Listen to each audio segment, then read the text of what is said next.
Good evening. This evening we're working from a amended agenda, and part of that amended agenda includes a special meeting of the City of Ames Conference Board. So we have conference board members up here. Good evening, conference board members, and just thank you for coming on short notice as the conference board, and I think that the public knows from the information that's been in the press. We were surprised by and received a letter of resignation from the city assessor late last week. And just wanted to review with you just the process we're going to go through and just have a request for you also.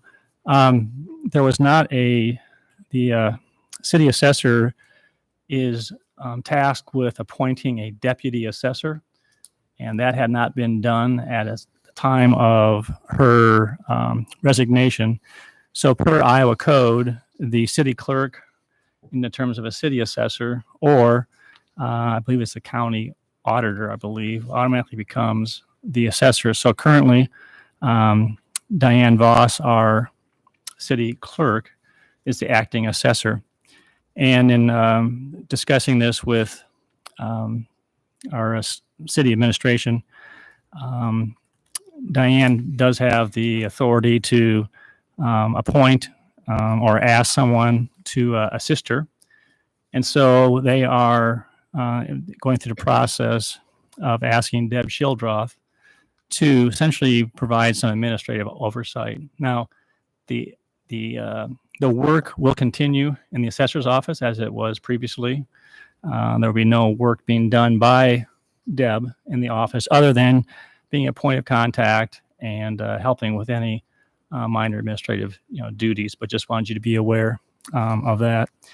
As you're aware, the letter came in late Thursday.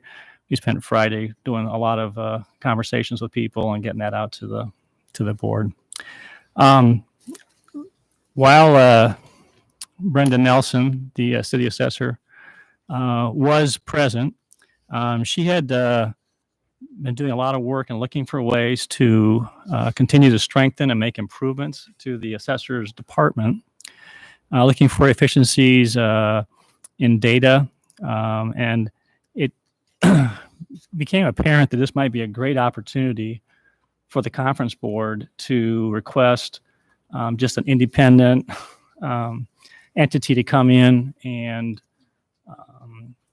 look over the office as we go out and looking for a new assessor. And so to that end, Deb Shildroth and I contacted the Department of Revenue and have found an individual who has done this kind of assessment, so to speak, in previous situations.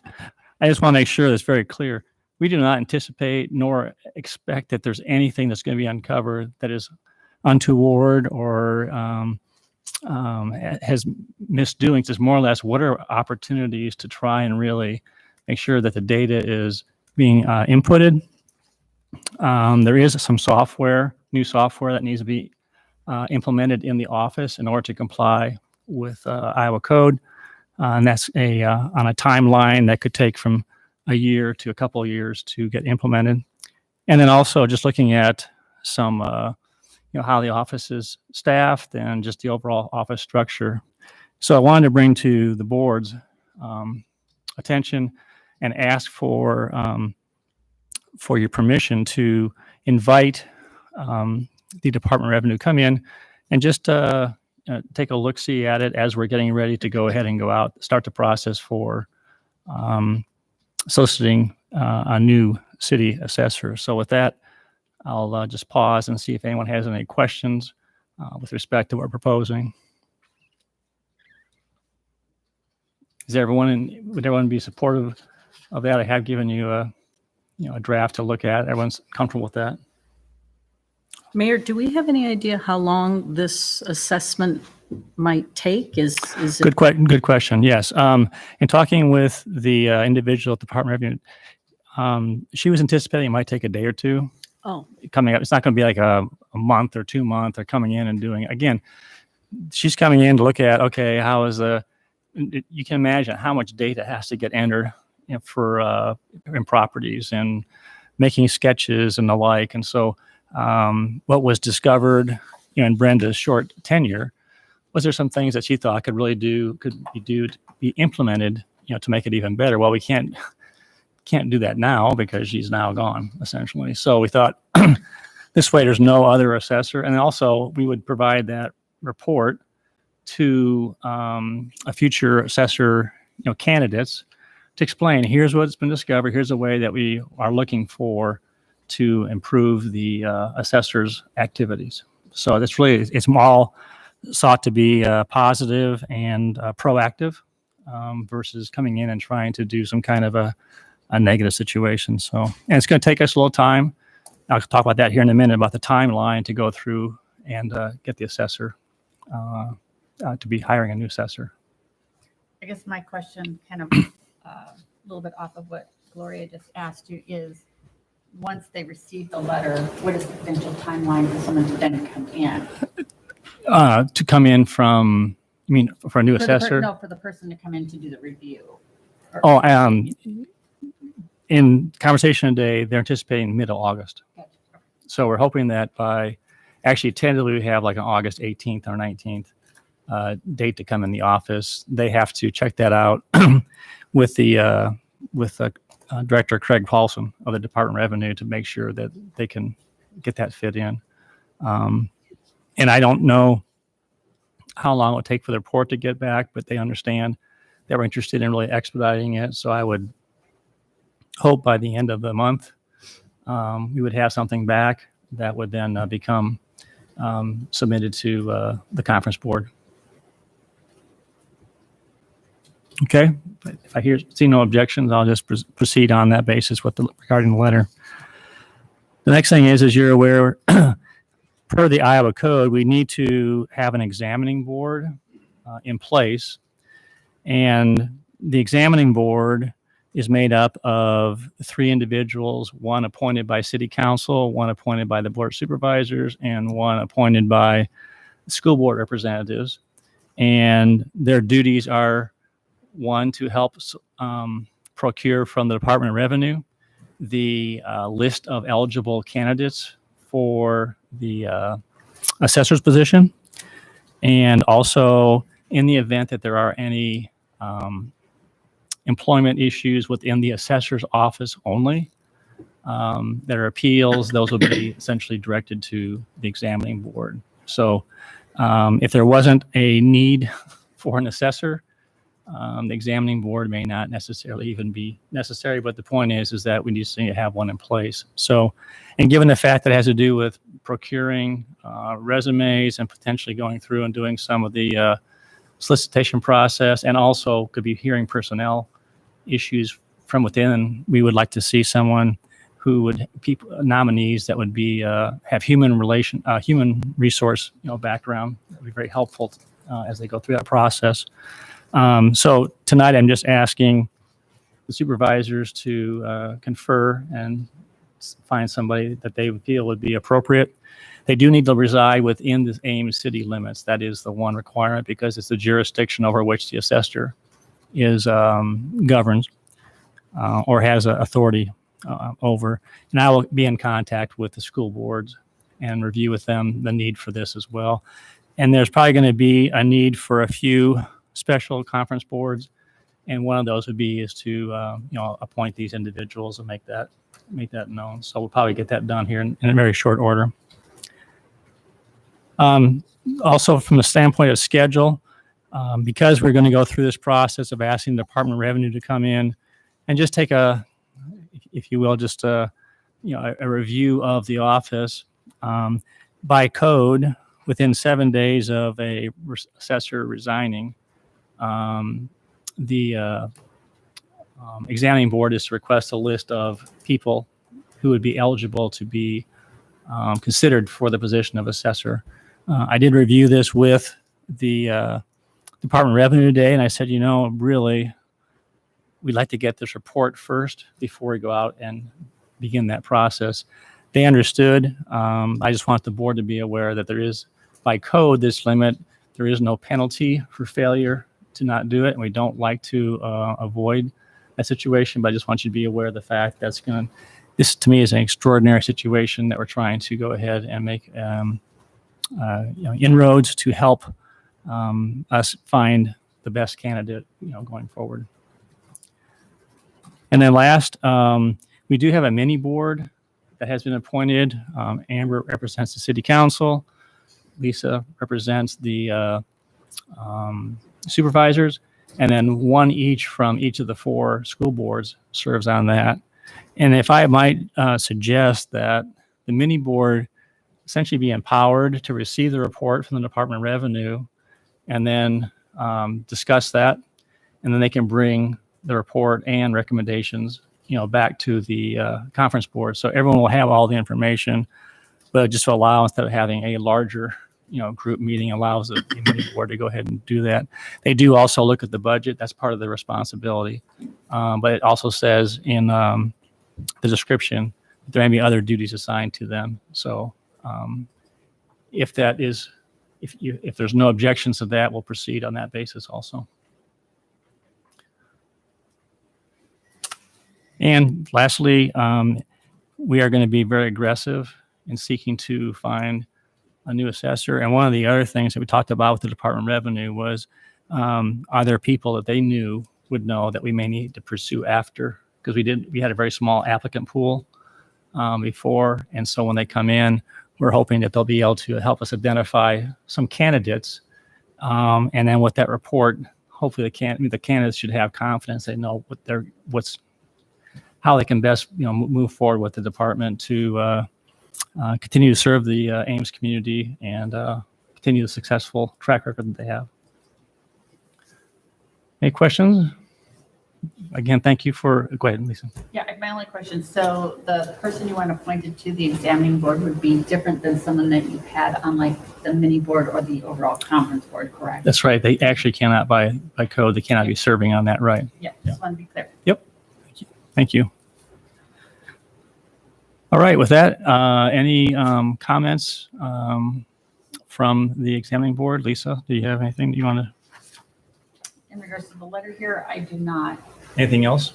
The only other thing that I wanted to bring up is that I noticed that the agenda for tonight with the conference board is connected with the council's agenda. So if you were looking for the conference agenda, you'd have to really search through each and every council to find which one was the agenda. And so I would just request or for you to consider having that separated out. Understood. Thank you. Linda? Thank you. Anyone? All right. Very good. Again, thank you for coming in on very short notice, and I will entertain a motion to adjourn. Move to adjourn. Okay. We are adjourned. Thank you.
Good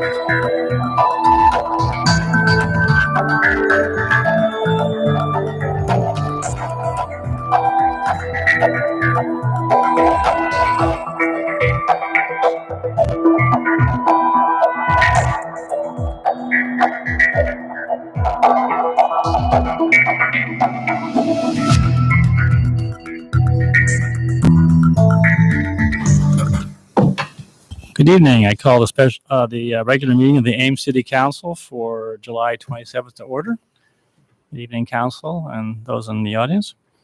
We are working from an amended agenda. I just want to highlight, in addition to the special meeting of the Ames Conference Board, there are a number of items just for your information. Under consent item 8A, the renewal for special Class C liquor license for Sunday sales for New Hickory Holding Company, 1404 South Duff, is no longer pending, DRAM. Item under consent has been added to approve the contract and bond for Prairie View Industrial Center Utility Extension Project. Under consent, item number 23, the amount of the change order number 1 for electric services underground trenching has been revised to $67,000. And underneath administration item 30B, the amount of the contract has been revised to $325,250. And under item 31D, administration, the date of the public hearing for the urban renewal plan should be August 24th, 2021. Mayor, I think there was one other correction. Okay.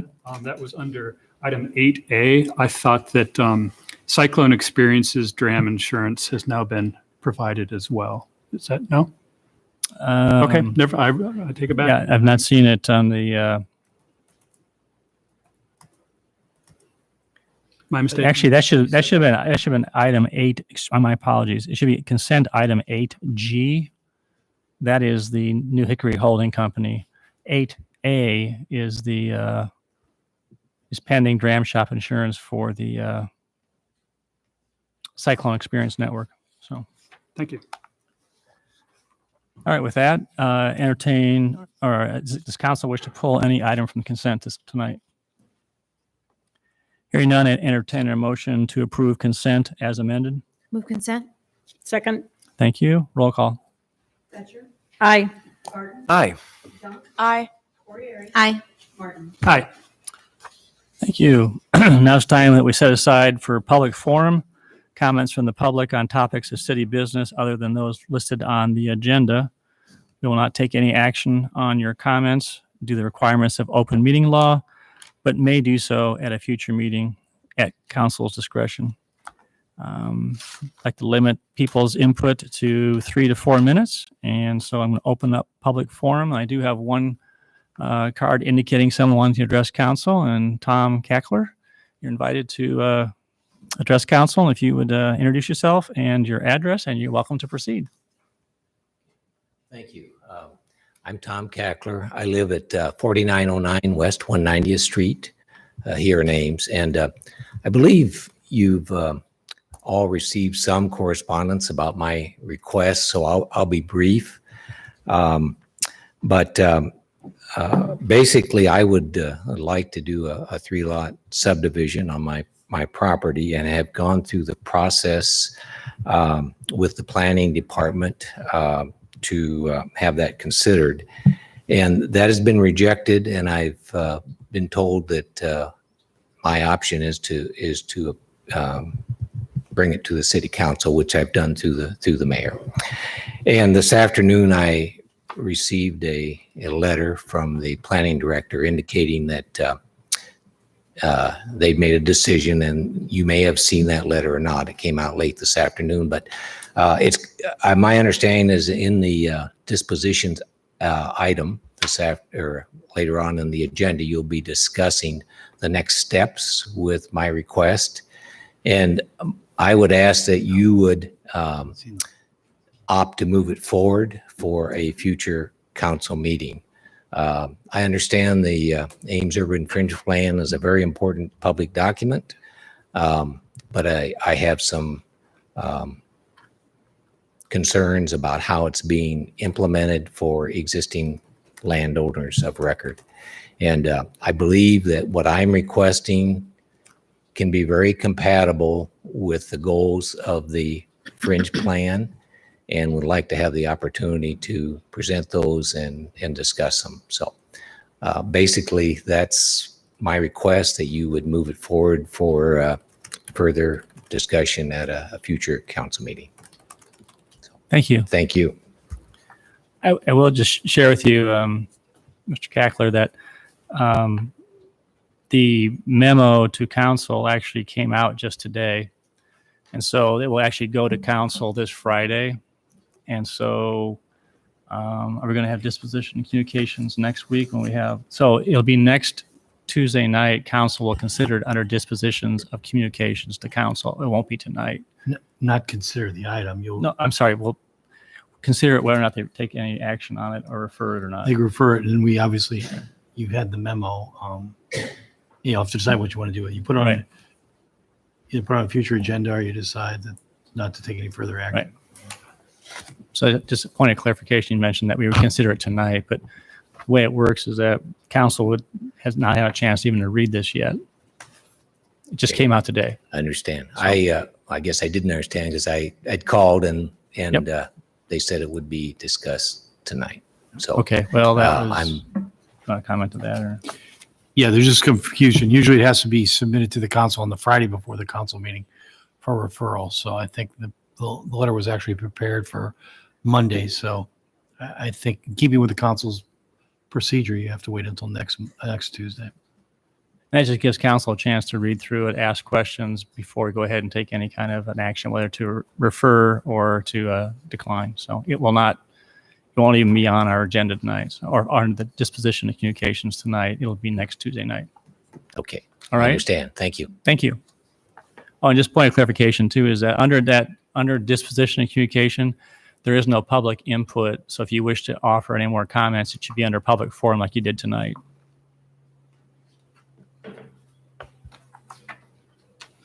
And actually, now I think about it, we're having a special meeting on August 3rd. It's a workshop. That's right. We can do. We could do it. Okay. We'll have Usually do. But for public input. another item on an agenda usually. Okay. All right. So if you want to appear next week and offer any input, we'll have public forum, make sure it's on the agenda. If you wish to offer any comment, and then it'll be at the end of the meeting that this will be considered, whether or not to be referred to staff or to be denied. Okay? All right. Anyone else wish to address council tonight under public forum?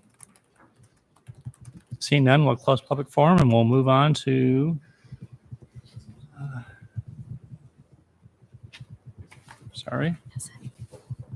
Item 29, discussion with asset volunteers regarding fiscal year 2022-23 asset priorities. Deb and volunteers.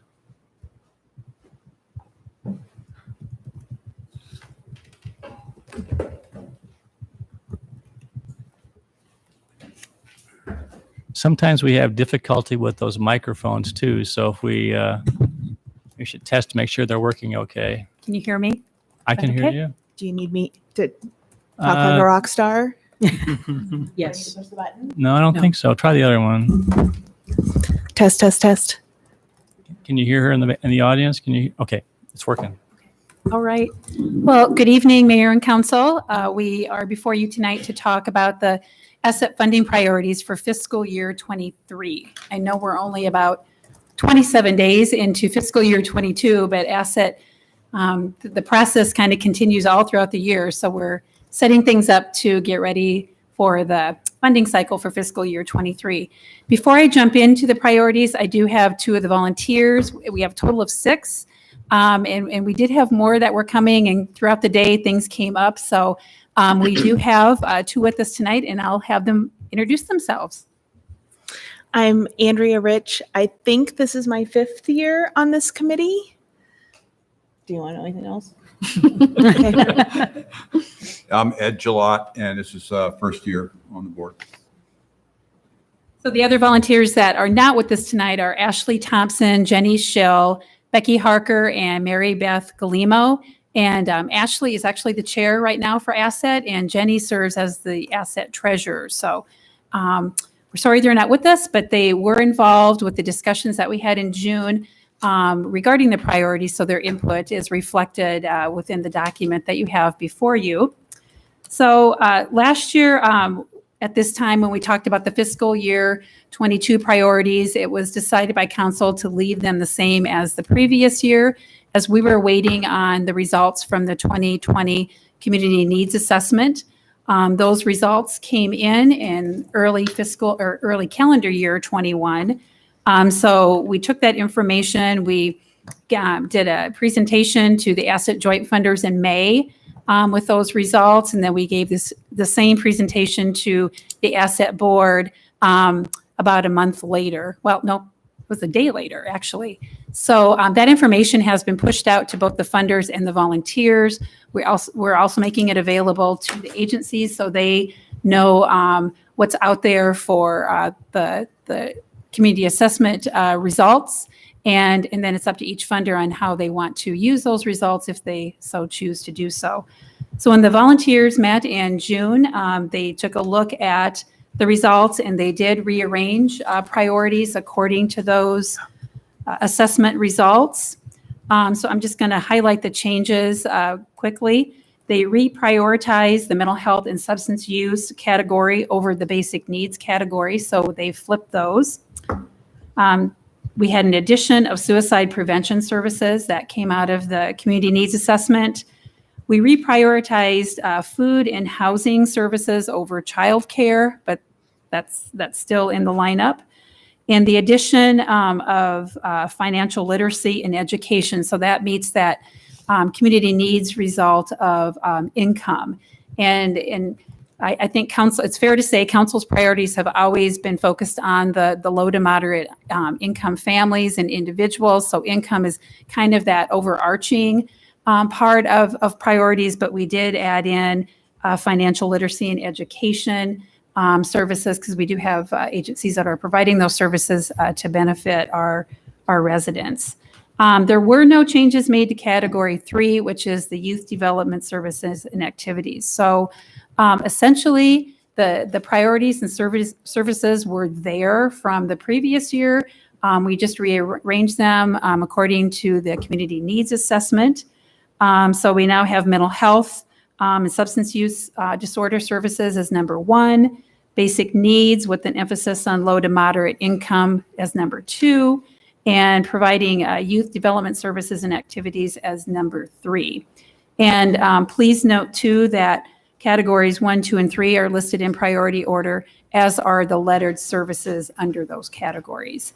And I'm going to pause at this moment and take any questions or comments, or if the volunteers have anything they wish to add. I'll start with a question, if I may. Please. First, I want to thank you for adding the letters to the sub-priorities so we can identify which bullet we're talking about. It's easier that way. One thing that I noticed was that the previous priorities referred to substance abuse prevention, where the new priority refers to substance use prevention. That's a different word and a different meaning. And so my question is this something that was intentionally done? Yes, it was. So we're updating language in the terms that are currently used in those sectors of services. And so substance use is used more often now than substance abuse, but it still covers the whole host of diagnoses and the services that are provided on an inpatient and outpatient level. So it sounds like I should understand it as a professional word, and that the scope of the meaning as we should understand it really hasn't changed. Is that true? That is correct. Thanks. Deb, we, back in November of 2020, asked that we have a discussion about whether or not council has been foregrounding social justice issues or health equity as not necessarily listed in the priorities, but as something that comes through in our priorities. Could you say something about that? Yes, yep. And thank you for reminding us of that.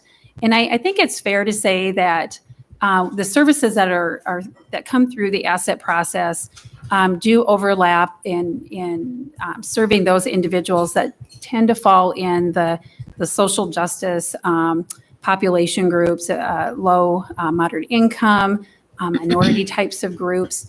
And one of the things that Asset started doing as of this year is collecting information from agencies through the budget process on the different race and ethnic groups that that agencies are serving. So we want to kind of start collecting that information to make sure that the services provided are available to everyone. And if there seems to be some discrepancy or questions that come up on groups who aren't being served, we'll want to know what the agency's plan is to serve those individuals. So it really started affording Asset that opportunity to work with agencies on moving towards more inclusivity with the services that they're providing. So that's the more immediate kind of change that has taken place. But we know that there are more steps that need to happen to make the community and the services more inclusive and available to everyone.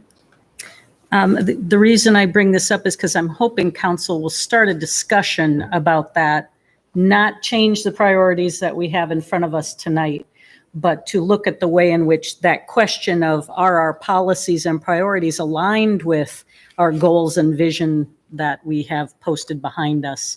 And so that's the first component. And I think that you've addressed that as far as what Asset has done so far and how the populations, the social justice populations are being incorporated in the decisions. Thank you. Other questions, comments?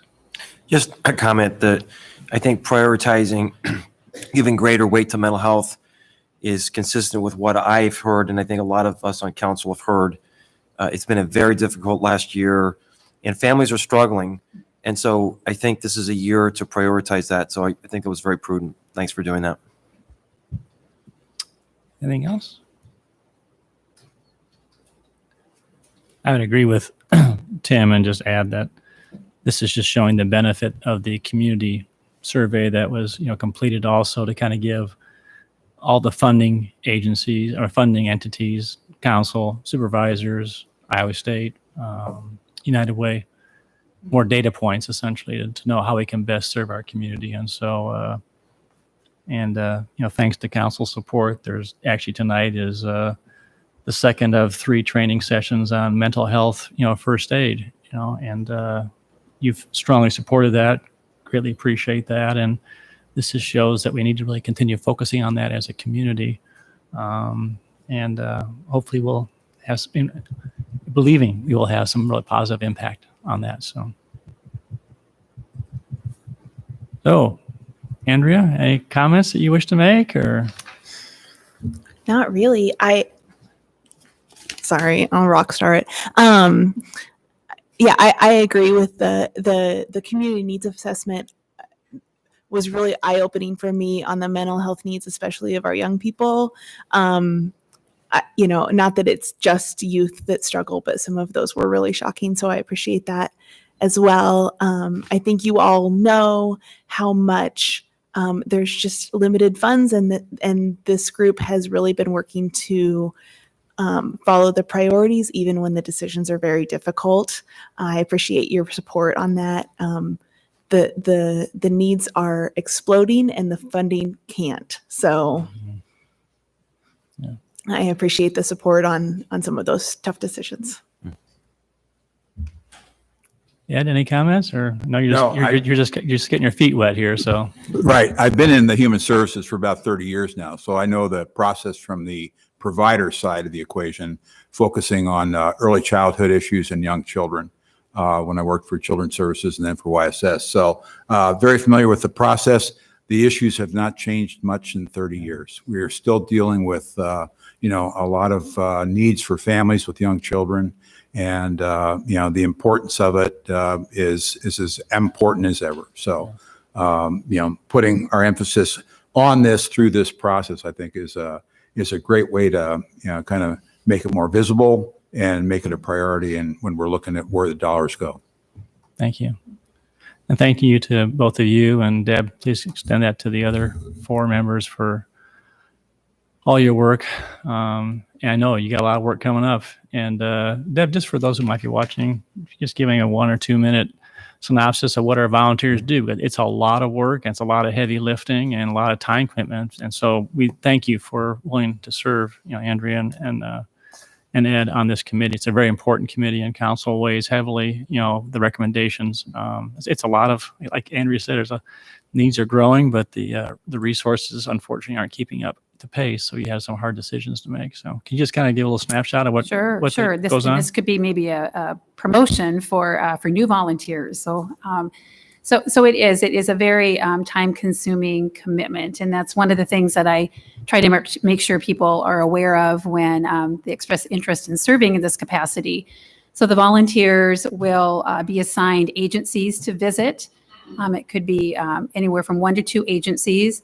Then they are required to write a report on a variety of things that they're asking the agencies, and they're also required to go to a board meeting of that agency and observe and report out on that as well.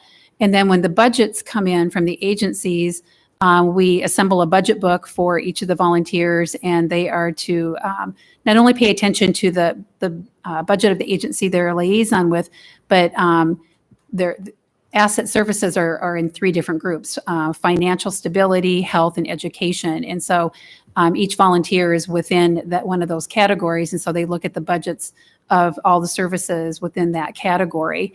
And when it comes time, this is where the heavy lifting comes in January, after we have the agency hearings. Then we have 4 nights of what we call panel work sessions.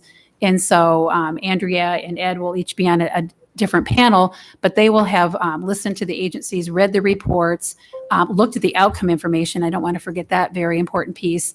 And they will be making recommendations on the funding of all the asset funders. So funding coming from the county, the city, United Way, student government, and we'll have spreadsheets that they have completed, and we'll look through each service to see that everybody agrees on those funding recommendations. So it's a marathon of meetings in January, as Tim and Amber remember, and but it gets the work done. And I think, again, this is just such a very unique and special process to our community, and we are so thankful to have the funders' support, to have your support, to continue it, and to have the agencies involved in working with this and accessing funding this way. The volunteers, of course, over the years of all the hours of work that go into this. So again, we truly appreciate their stepping up and assisting in this way.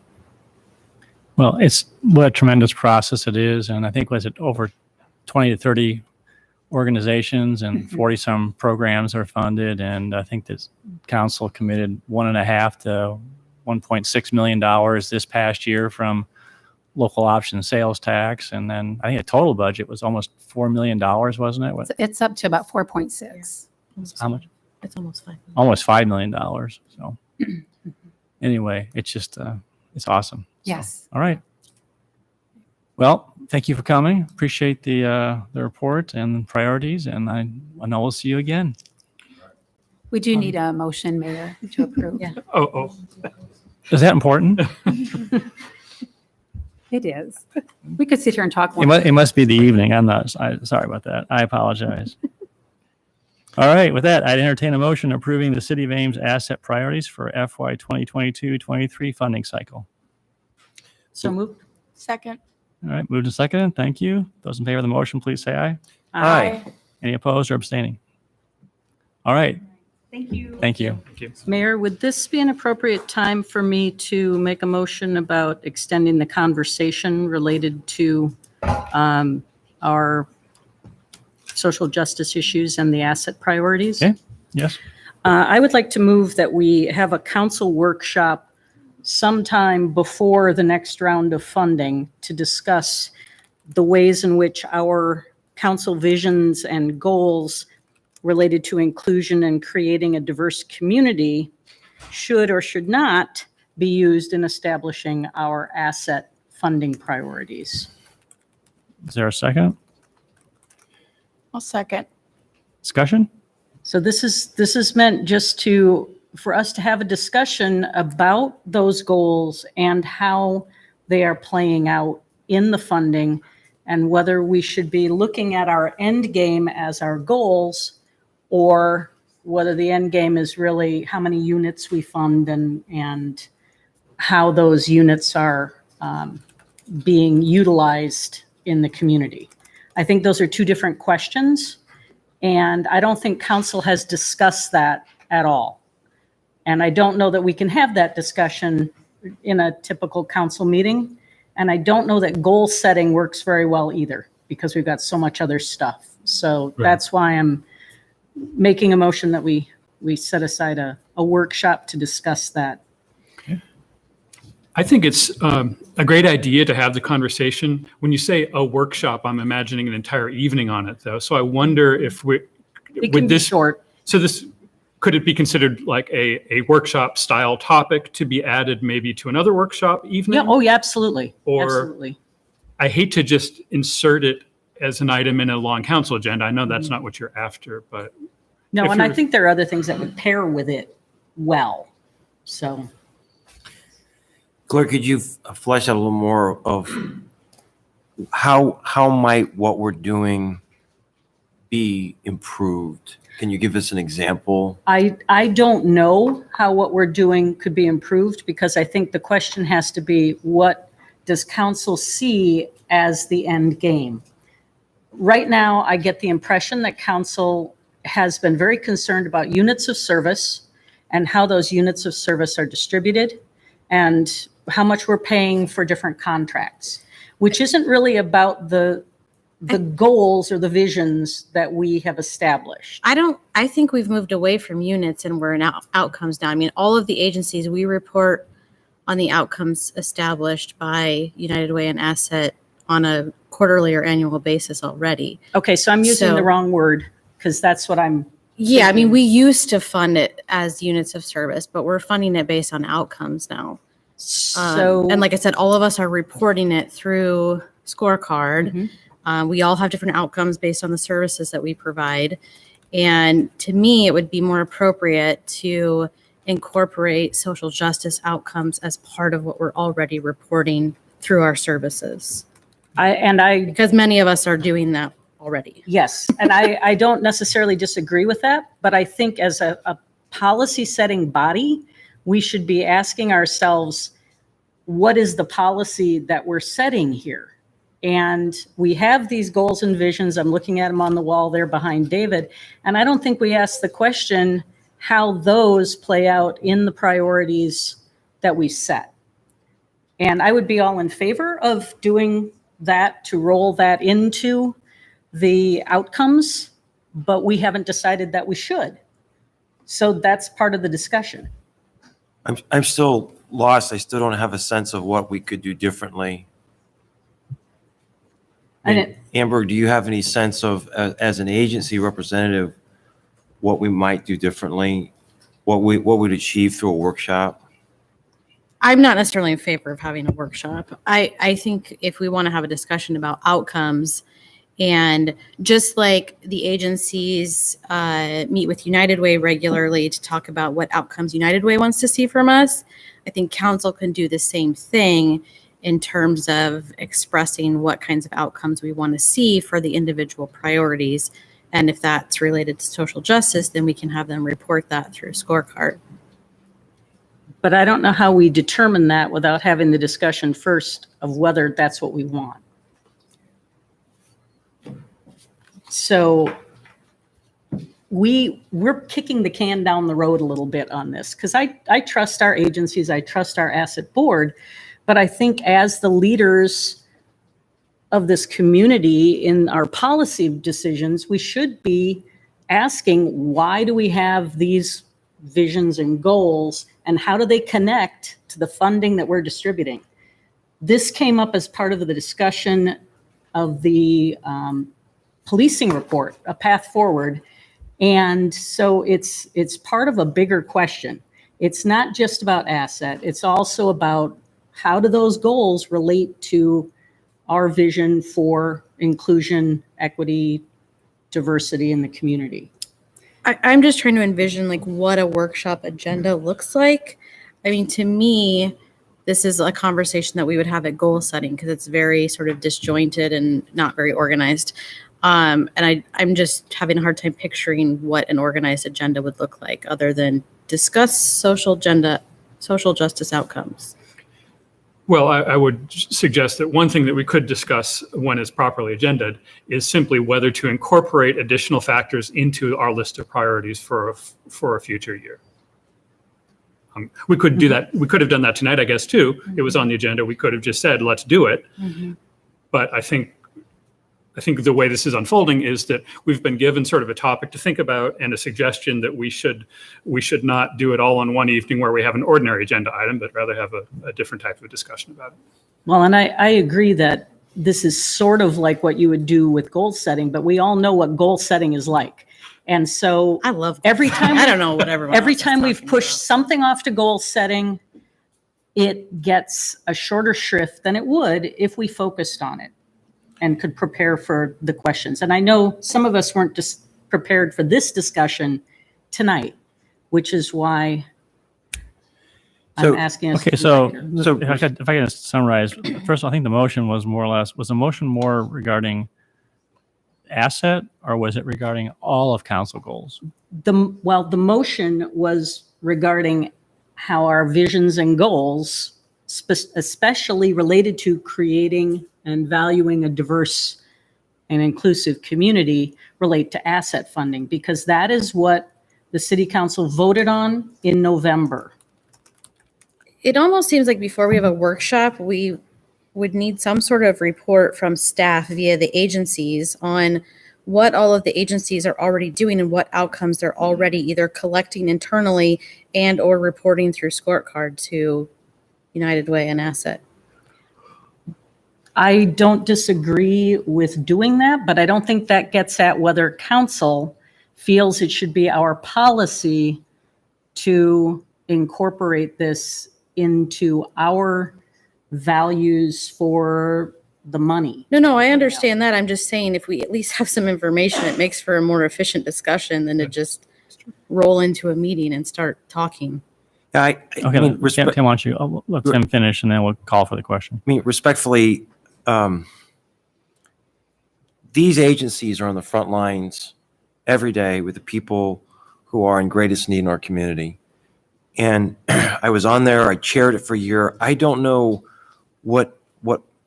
I can't think about an example of what we would do differently to this. I mean, so I feel like I don't understand the purpose of this. And so I don't want to do something just to do it. I want to do it because I think it has some kind of purpose. I don't hear it. It's not about asset, it's about us as a city council and exploring why we are doing what we do and why we value what we value and how that connects to that asset funding. So you're right, asset works well, but I feel like we're saying asset works well. We don't have to know why we're doing this. And that doesn't seem like a good answer. Would you read the motion again, then you're going to vote? Okay. Would you read the motion that was seconded, please? So I move that we have a council workshop to discuss the ways in which our visions and goals related to inclusion and creating a diverse community should or should not relate to establishing our asset priorities. Okay. You want to stand the motion? Those in favor of the motion, say aye. Aye. Those opposed? Nay. Motion carried. I will just add that I favor this future discussion as being, let's start slowly and let's do it incrementally and not set aside an entire evening. That's my preference. I know it's not in the motion, but I hope that we can keep this in bite-sized pieces so we can decide whether there's anything next to go on to. Okay, thank you. Mayor, may I ask a clarifying question?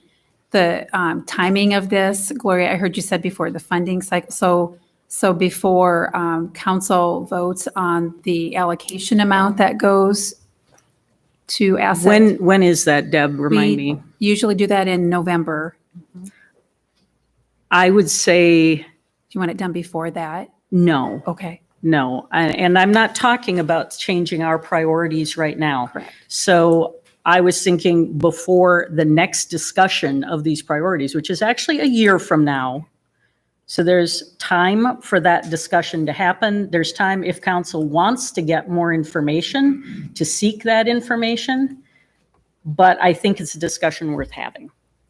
So not November. Good clarifying question. Thank you. So by July 2022. Yeah. Yeah. All right. Thank you. Okay, thank you. Moving on to item number 30, Downtown Plaza. Kelly?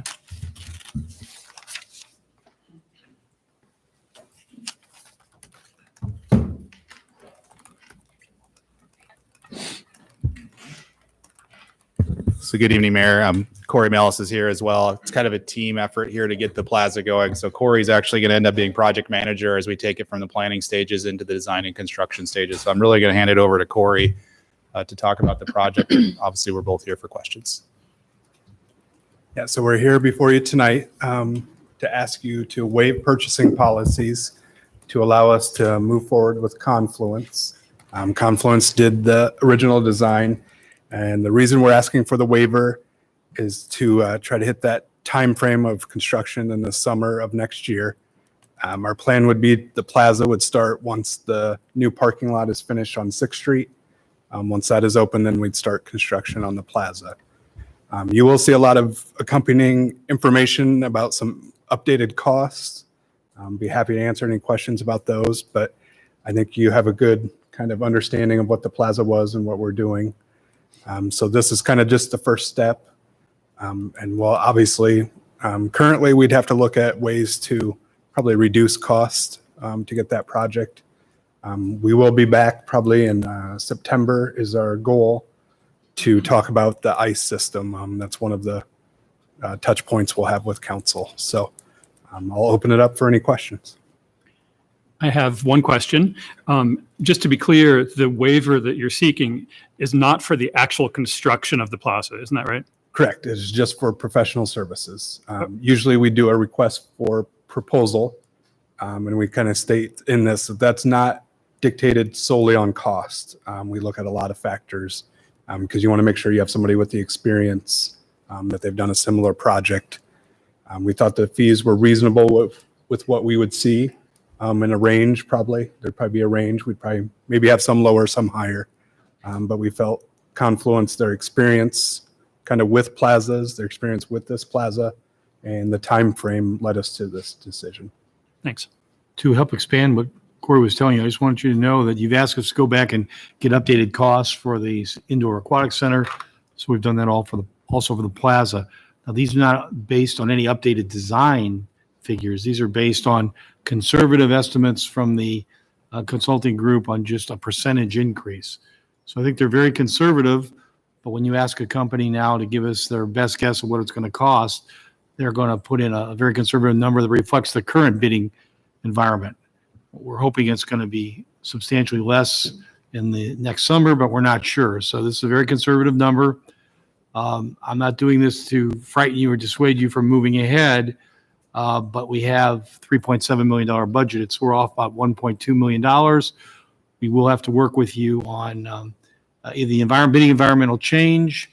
We're going to have to cut costs, or as always, you're going to ask me to try to find additional funding for it, which will probably be a combination of all three. The only risk is this project, it's my understanding council's committed this outside of the reinvestment district project. Remember, we're not going to use any of those funds, whether we participate in that program or not, for this project. This was going to be our local match, if you will. We're going to totally out of our own funding, and you were going to move ahead with this no matter what.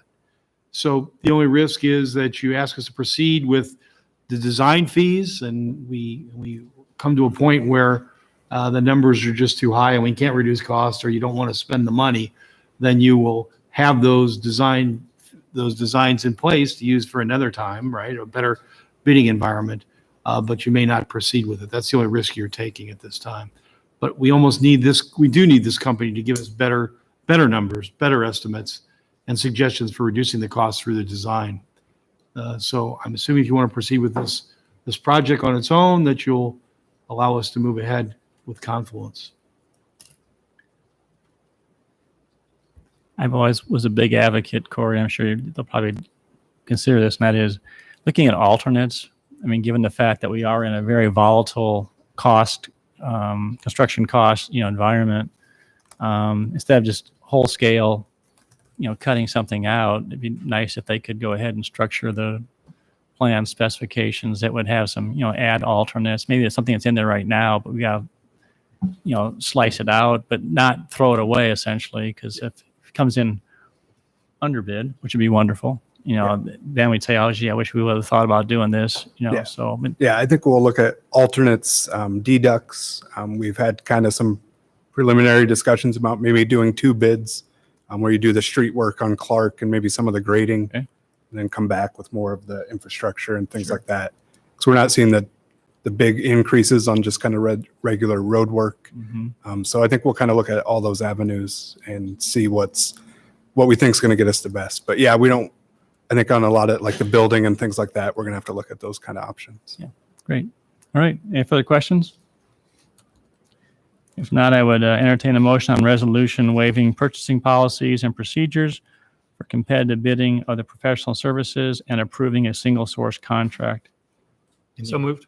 In the amount of, That's the second one. okay. Yeah, wait. Moved by Martin. Second. Seconded. Thank you. Any further discussion? Roll call. Aye. Aye. Aye. Aye. Aye. Thank you. And entertain a motion on resolution awarding a contract to Confluence in Des Moines, Iowa for design and construction management of the downtown plaza in the amount of $325,250. So moved. Second. Thank you. I just want to make sure, clarify, as you read the council action form, this is a little bit unusual. We could have done it a different way, but that 325 does not include design services if we choose ice versus synthetic surfacing. Did you read that? That decision will have to be made if they do the cost analysis. If they choose that, which is likely they will, it's another $52,000. So I think we've indicated that we probably have to have a change order at that time for the 52. It's locked in at that price. We'll probably get to that point. We could have put that in there and then deducted it out, but that's how they chose to do it. So that's why you see the total obligation will be 377. Right now, you're only being asked to approve 325. I'm looking forward to that change order. Yeah. I have a question, maybe Steve. Yes. So as we think about the design of this, do we also think about the maintenance going forward? So depending on the design, it might have different types of obligations for maintenance going forward. Is Yes. that a factor in the? Yes, Joshua out there is going to have to maintain it. So he's always looks at the design and make sure we design it with ongoing maintenance. We try to have the least amount of ongoing maintenance possible.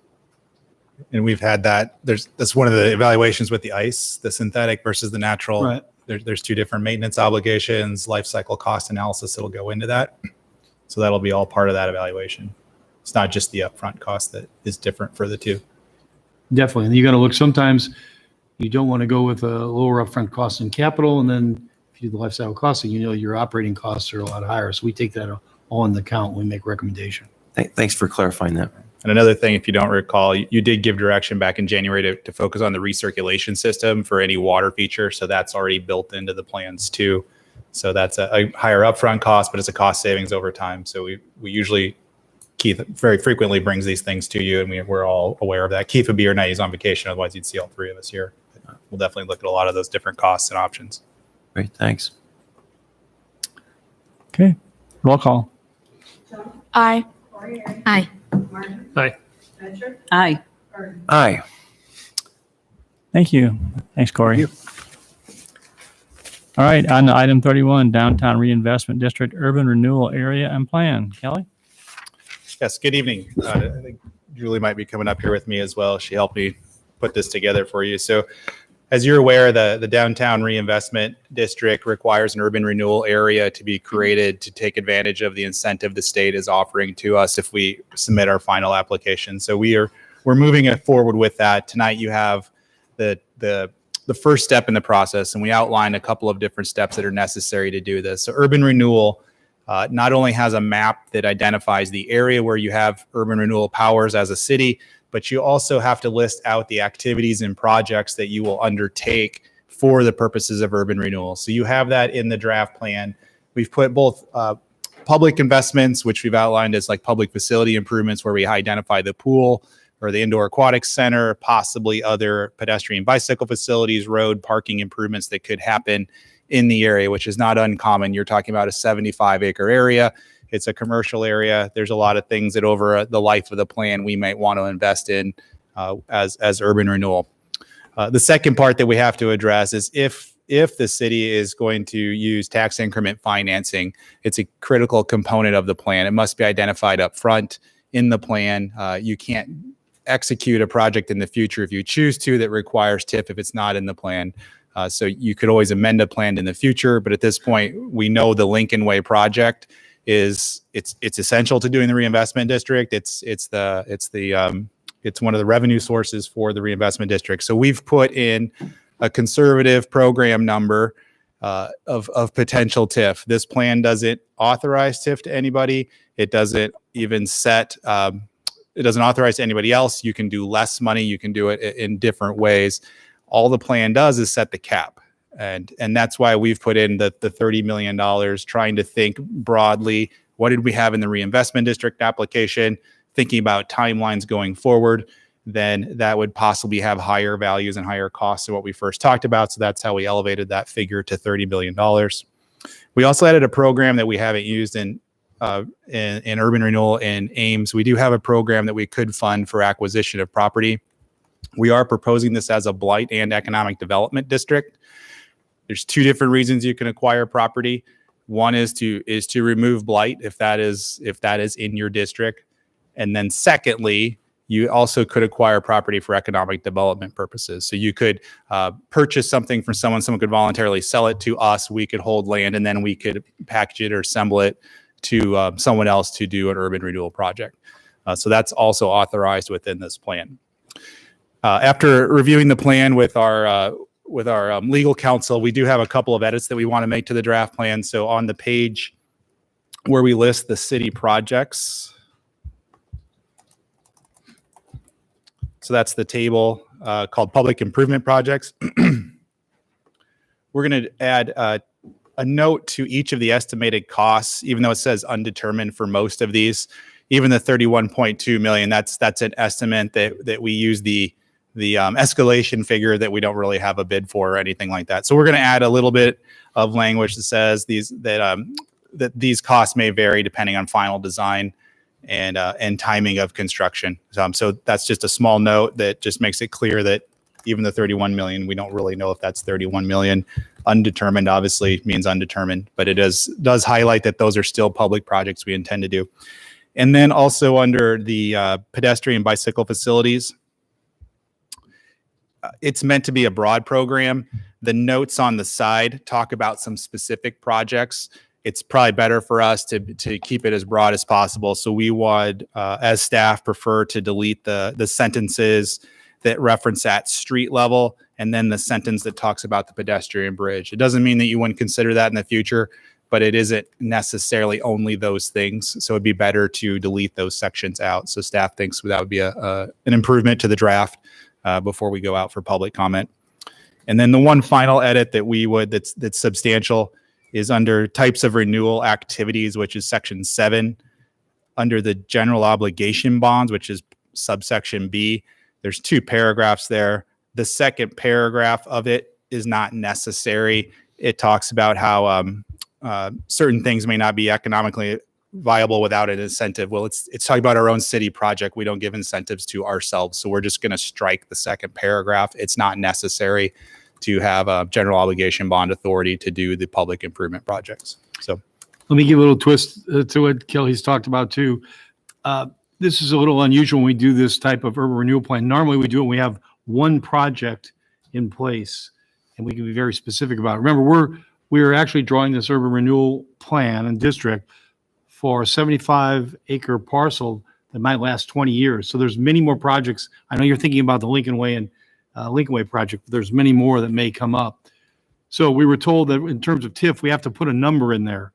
So we used the number that was based on a development that you saw a couple of years ago. We're not even working on that development now with the owner of the property.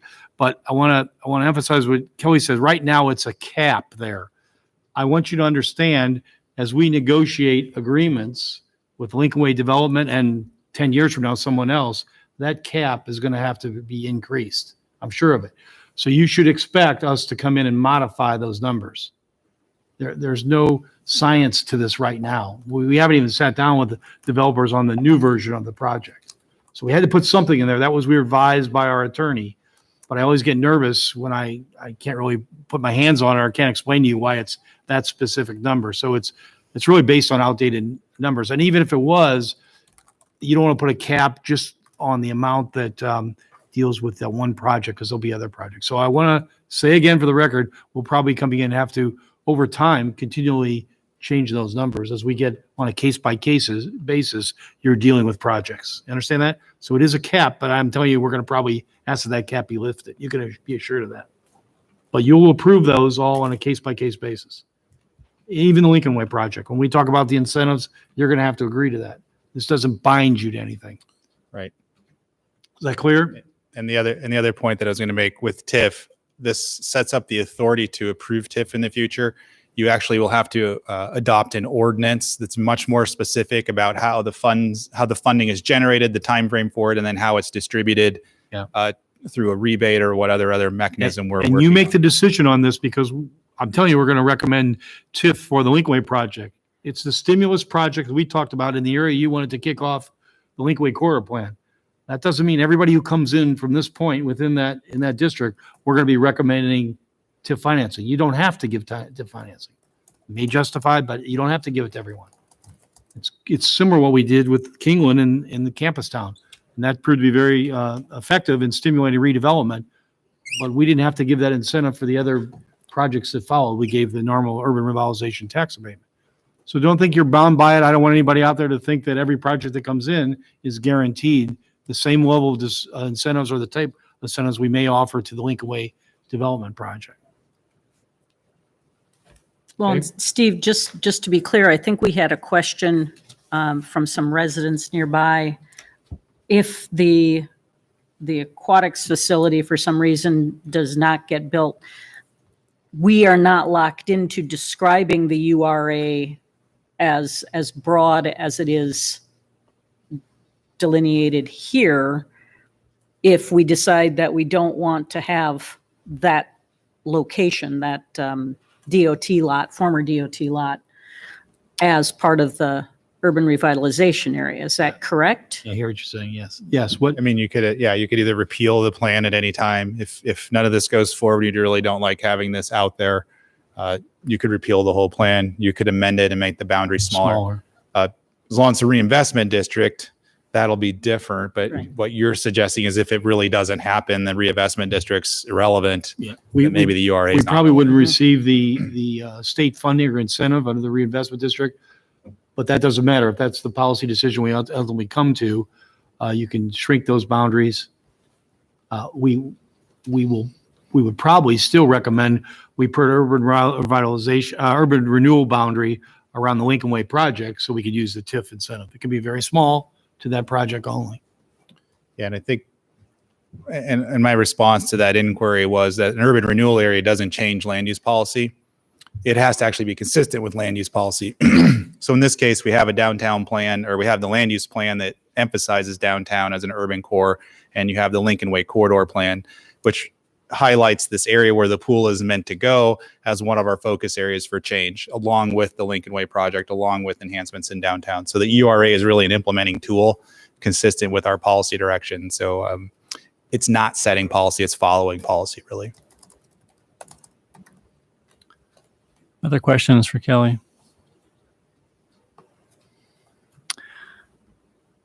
All right, we'll open up public input. Is there anyone in the audience that wants to address council on this topic tonight? Seeing none, we'll close public input. Any further comments, Steve? All right, I would entertain a motion on resolution of necessity to initiate proceedings for creating urban renewal area. Move alternative one. Second. Okay. Any further discussion? Roll call. Aye. Aye. Aye. Aye. Aye. And entertain a motion to forward the draft urban renewal plan to Planning and Zoning Commission for recommendation. So moved. Second. Those in favor of the motion say aye. Aye. Any opposed or abstaining? Carried. Entertain a motion appointing staff from Planning and Housing as city's representative to the consultation with the affected taxing entities. So moved. Second. Okay, those in favor say aye. Aye. Opposed? Carried. And then entertain a motion on resolution setting August 24th, 2021 as date of public hearing for urban renewal plan. Move approval. Second. Thank you. Roll call. Aye. Aye. Aye. Aye. Aye. Thank you. All right, moving on to item number 32, Steve and Brian. Yeah, this item's on the agenda because of direction by the council. You remember at the last meeting, July 13th, I gave you a rundown and status of all the projects within our investment district application. And one of the first decisions you're going to have to make is regards to the indoor aquatic center and moving ahead with that. And one of the issues has to do with the financing of that.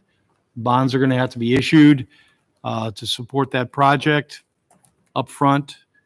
And if we do get the reinvestment money, the reimbursement will come later on to reduce the net impact to the taxpayer. But I gave you three options. Remember those options?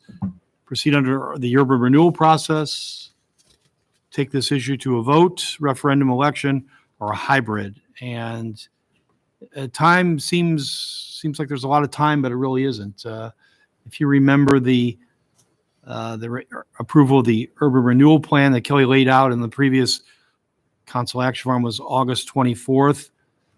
For us to move ahead, we cannot deal with any kind of funding, right? Tax increment funding procedure until we have that done first. So it's going to take August 24th for us to begin that process if you move ahead with the urban renewal process. So I just, you thought that that'd be enough time for you to give direction on that. Regardless of each way we go, I think we're going to, I want to, and I know you support this, we're going to have to educate the public on the project itself.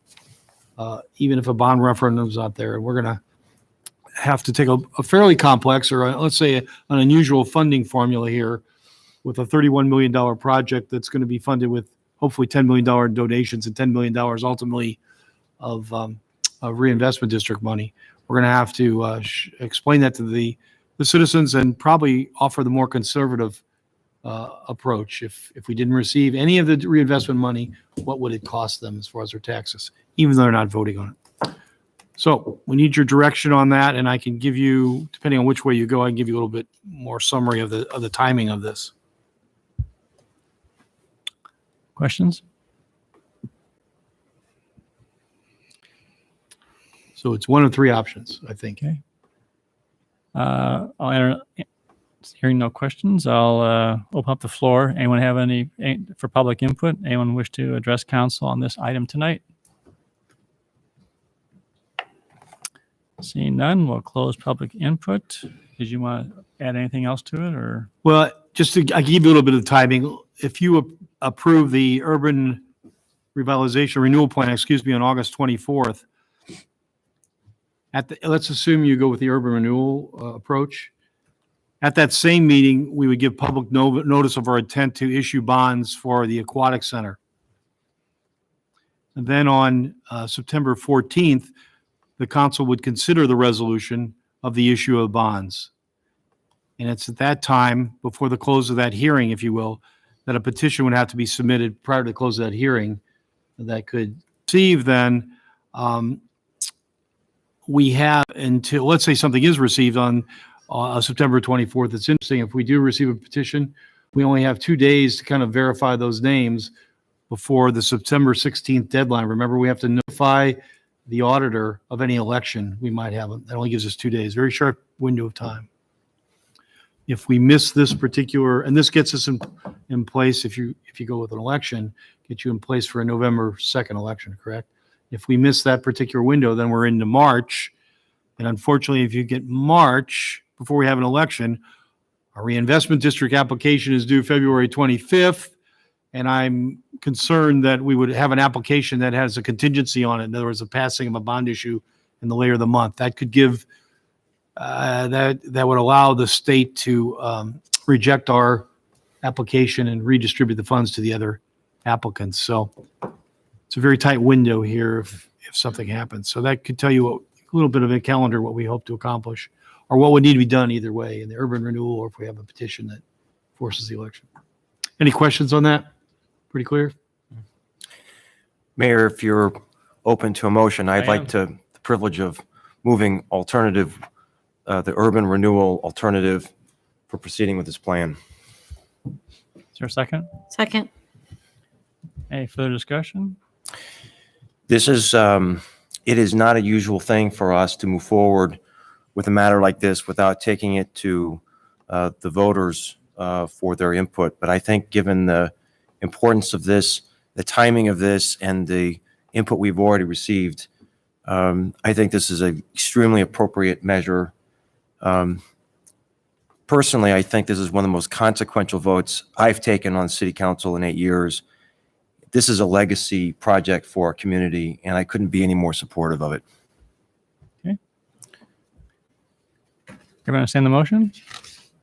Those in favor, please say aye. Aye. Any opposed or abstaining? Motion carried. Thank you. Now, I do want to emphasize, remember, you asked us to go back and look at this updated cost again, a very conservative number, increased that project cost to $31 million. Remember that increase? In the next couple of months, we're going to try to refine that total too. Before we got in the public information, we'll probably only have conceptual costs. We won't have design costs because we're going to probably have to sell the bonds to enable us to hire the design engineers. So that number is very conservative now. The net cost is about $11,200,000 to the taxpayer versus $7 million. Remember that increase about $3.8 million. But I've always said these numbers will continue to change as we refine the numbers. We hire the consultants. So I'm a little nervous. I want to make sure I get the best information possible when we start the public information campaign, and they may change. So that number has increased from what we originally talked about. Number from a $27 million project to $31 million. Very conservative though, and hopefully we can adjust that too. And there'll be options before the council too, like the second floor of the building or some other kind of project, maybe design changes that will help reduce the cost. And we'll work with the council on that too. Okay. Moving on to item 33, staff report regarding addressing the need for small industrial lots.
Right.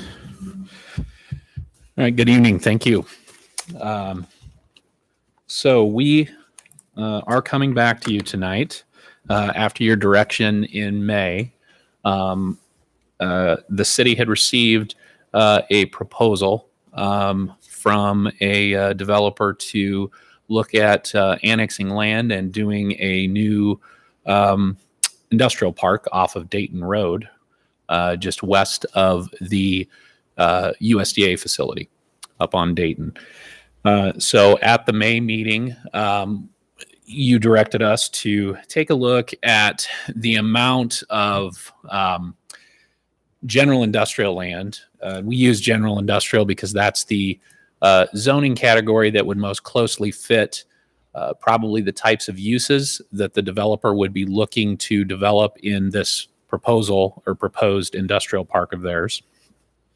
And that's our GI industrial zoning that you see there. So we took a look at our GI zoned areas, and you can see there primarily all west of I-35 along East Lincoln Way and on either side of Dayton on the east side of Ames. And we took a look at all of the properties that were zoned industrial and then looked at properties that were less than 10 acres that were not yet built upon. So these would be lots that had no building, essentially. There were a couple that we included that are basically have homes that are existing on them from many years back. And then from those, we took a look at, and there's the number that we got to when we, the first one that you saw there was all of the general industrial zone properties in the city.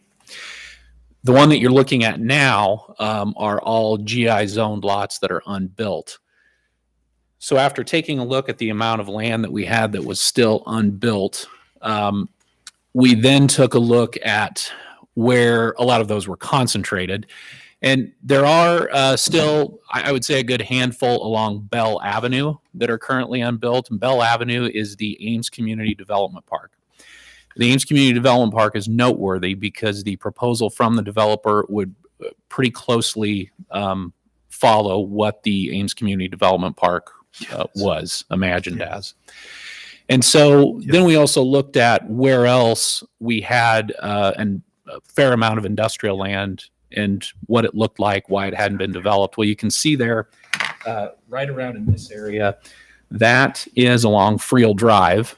And many of those lots along Friel Drive, which goes north to south, and then Southeast 5th Street, which goes east to west, are in the floodplain. In addition to that, Friel Drive is unpaved. So that was kind of our next category to, I guess, eliminate or look at the challenge. And one of the things that we found there was a lot of that land would need to have some pretty significant fill brought in to develop it to floodplain standards. And then in addition to that, most all of those lots that you see there along Friel Drive, when a project went in addition to the cost of the fill, the flood insurance requirements, they would be required to pave and improve Friel Drive per our missing infrastructure ordinance.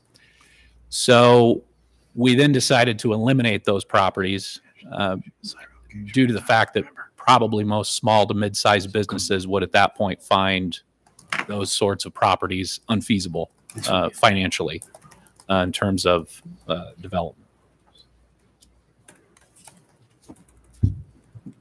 So finally, what we did then was we looked at all lots, properties that were less than 10 acres in size and that were outside of the floodplain. And so that's what you see there in blue. And what that came down to was 28 lots that total 44 acres. That is what you have left in the city right now that are unbuilt, that would fall into a small or medium-sized industrial lot. And that also, the 1 to 10 acre range was what we looked at as staff from a developer who submitted that earlier this spring. So with that in mind, based on this and based on what you see, We do have our recommendations there in the report. One thing I should add was that we also took into consideration any nearby competing business or industrial parks. So we did look at the Boone County land just over the county line west of the city limits. A lot of that land is largely in the same configuration or very similar that it was when it was originally platted 15 years ago. The development out there after it initially got going has been pretty gradual. And it's a mixture of commercial zoning and some industrial zoning. So we didn't view that as really a competitive market alternative that could potentially absorb much more in terms of industrial service style businesses on smaller lots. So we do have our alternatives there in the report. I can answer any questions as you have any at this time. I'm just going to clarify one thing. When you look at this map and you look at the South Bell area, which is the last TIF park, because the records in GIS that Justin was working from were from January, 3 of those lots actually have construction on them right now. It just so happened it hadn't started in January. So you could actually deduct 3 of the lots and about 8 of the acres from the 28 and the 44. So it's more like 25 and 36 acres once you deduct those 3 lots from the South Bell area out. So, you done? Yep. So again, I guess the analysis proves that there is a need for small lots. Council will have to decide whether you want to provide city, and ultimately we're going to be providing city incentives, or you want the market just to handle it. In the past, that's not been the case, so the city did get involved, I think, with a pretty successful program on the community development park, and we expanded that to the far as it can now be physically expanded. So now's the time, if you want to continue that concept, that we look to establish more small lots, industrial lots. We don't feel comfortable with just responding to the first request, so therefore we think a competitive process is in order. That's the same way we did originally with the community development industrial park out on East Lincoln Way. We had competition, and we'll have to evaluate that on the cost, because the city is putting up the cost per upfront. It's being paid back hopefully in a very short period of time, and we'll calculate that for you based on absorption rates with tax and rent financing. So we'll have to look at the cost per acre that's being developed and recommend, if you want to move ahead, you're not committing to move ahead now, and which one you want to pick. We helped facilitate the large industrial park on East Lincoln Way, but I don't want you to get confused. That was for large lots. That's not what this is for.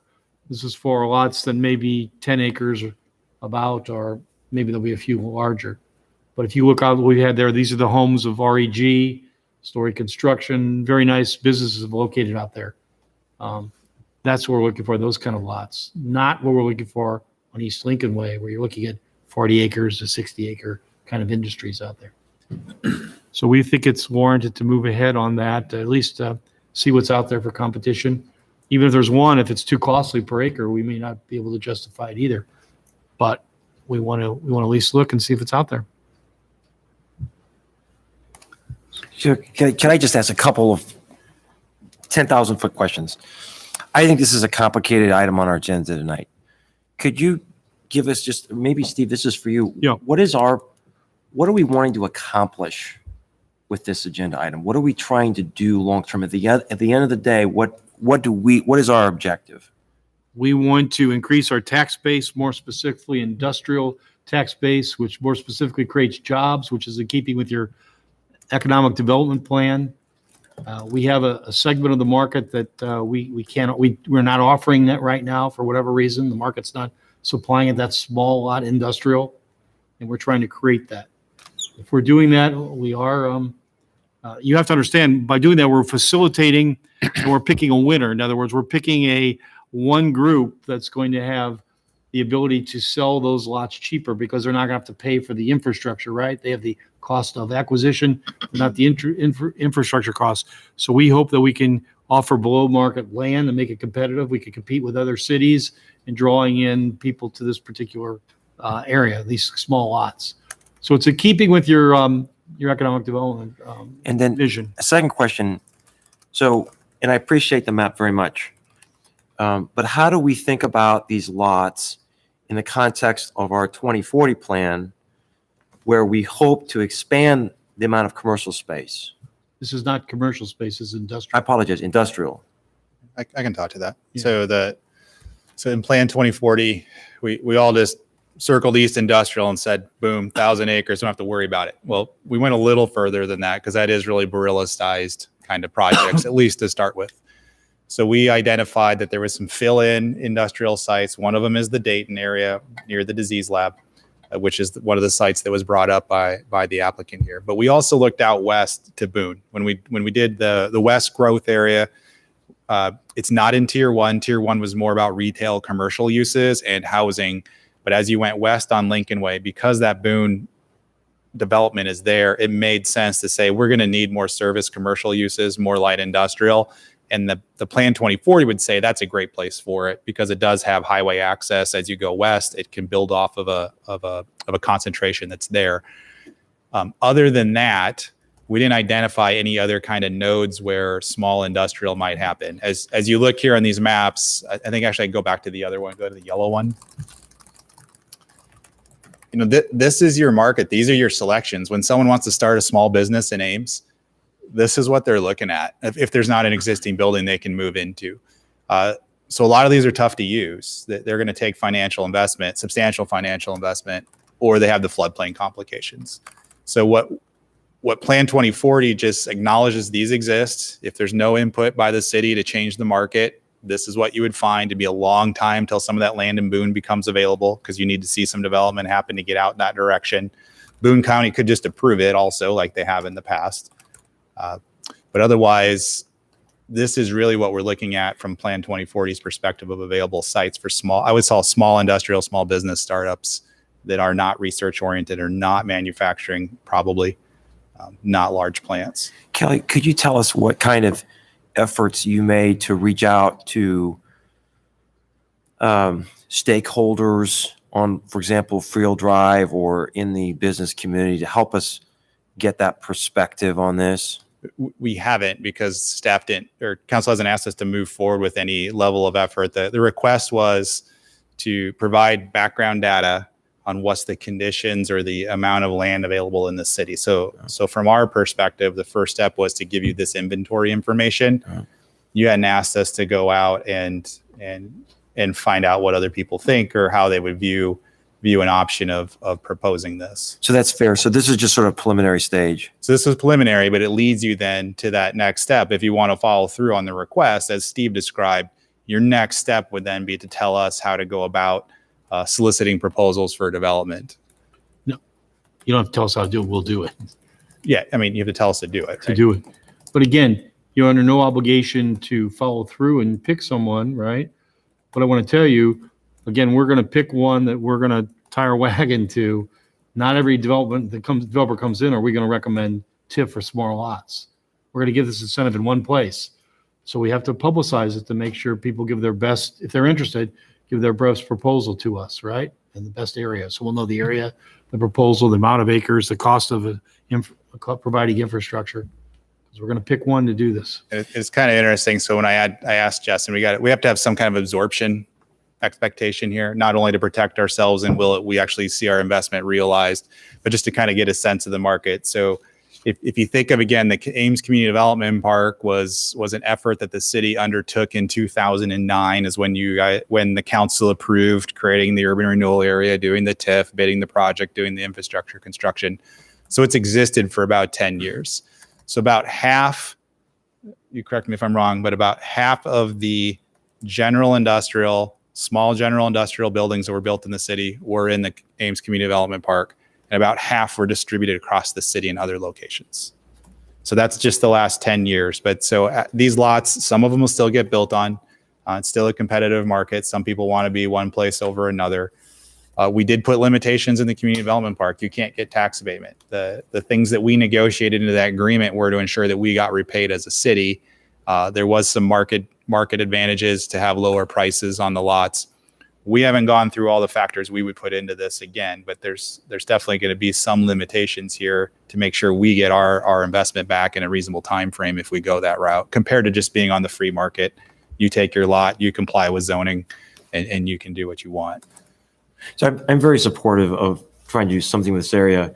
I spent 45 minutes, an hour driving around Field Drive about a month ago, just trying to better understand what's going on. And I think it's complicated. There are properties that are in really tough shape and haven't changed in, my guess is 50 years. And so I totally think we should try to find ways to do something to try to stimulate some activity. So I completely agree with your goal, Steve, that you outlined in terms of trying to see some additional activity. I have a question. I think you've done a great job of establishing the need for more lots of this type in the city. That's pretty convincing. My recollection of this, and maybe I'm misremembering it or maybe mischaracterizing it, but what I remember happening is a property owner and developer coming to the city saying, we have this property, we would like to annex it to the city, and we would like it to be industrial zoned. And by the way, how about a TIF? Right? So my question for the city is, what is the argument that a public investment is required to actually get that to happen, as opposed to someone who kind of wants industrial zoning on their own property anyway? Well, first to answer your question, we're not responding now to that one piece of property. We will solicit proposals. If that's the best. I understand, but You're just asking what justifies public dollars into this? yes, and given the fact that the way I understand it, we have someone who seems to be saying, I'm going to give you a bunch of lots, and I'd like the city to invest in it as well, but really I have a bunch of lots that I think should be zoned industrial. I think the person that made the request is here and could speak to that a little bit. If That's the an mayor excellent wants to take idea. public comment. I don't want to speak for them. I could try. Sure, but I mean, and I understand that the developer might be able to clarify their intent, but my question is really about how should the city understand this as its obligation to use public funds to make something that would happen, right? Well, there's no obligation. You're going to have to decide, but for the inclusion of public funding, this would not happen. Right. Okay. Or it wouldn't happen as quickly. Or the quality wouldn't be there. I mean, you have to have a quality development, which will attract people too, right? That's what you have to gauge. So I just wanted to highlight this issue to make this is I think the fundamental policy question That's for right. us is it good? Is the city's difference good enough to make it worthwhile for us to do? And that's what I'm trying to get So at. I guess you have to look back at what we have now. Yeah. And you look back and say that was successful or not. Would that have happened there, creating the buildings and the jobs to the same quality or even the same number, the absorption, if it was left just to the market to handle Right. without the infusion of public money? Yeah, I think my 2 cents would be the niche that we're talking about is really difficult to gauge economically on what would happen, because it's not a recruitment strategy to bring in large businesses. It's about, hey, here's an opportunity. Is there a place in Ames for me or not? I'll think about it. Nope, I got to go to Nevada because that's where the lot's available. Or I don't even want to spend as much money as I have to improve a lot to Ames expectations to operate my business. I mean, some of them are small businesses, some are lower operating cost businesses, and they need lower capital costs to start with to choose to be in Ames. And they might still not choose to be in Ames, even if we make this available. I think those are the kinds of questions you have to wrestle with is, do we need to facilitate it? I don't know that we do. If it left to the market, it's definitely going to be slower for it to develop, is what I would say. And if we do this right, there are covenants that maintain the quality there. Rather than going sporadically, some people want to invest. There's a certain quality that exists that attract people in that investment too. So we gain that by approving not one-on-one or scattered, but a whole subdivision, if you will. So what I'm hearing is that this is a question that we should continue to wrestle with through this process, and maybe this type of market is a little more of a build it and they will come type market than maybe some other types of things that we might be doing. So I'll keep those in mind. Good. So I have one other question. Kelly, you mentioned 2009 as when the South Bell Park really took off. And yet our staff report says in the 1990s, we solicited.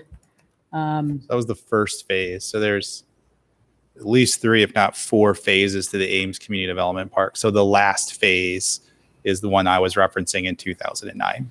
Okay, so how much interest was there when this went out for bid or for RFPs to put a community development park somewhere other than on South Bell? I mean, was it just, well, Were we've there got two- one person who's interested in doing this, and No, if I recall, there were maybe 2 or 3 two proposals. so it did result in something else coming to the It table. was competition. Okay. Okay, we'll open up public input. Is there anyone who wants to address council on this topic tonight?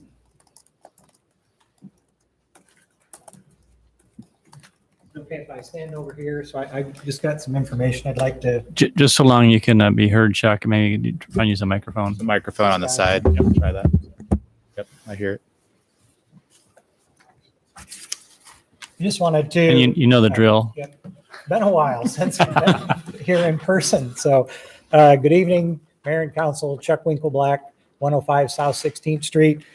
I just wanted to show the real need, and I'm not disagreeing with staff. It's just that I happen to know a lot of these properties more specifically.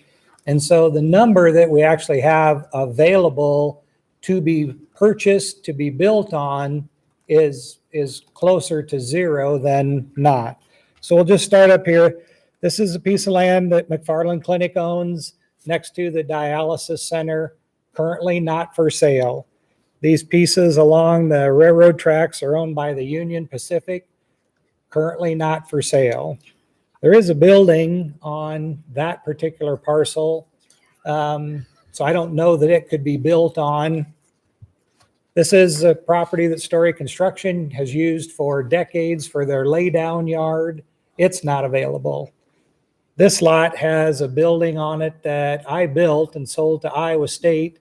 So it's not available. What's left there is a detention pond, so it's not available.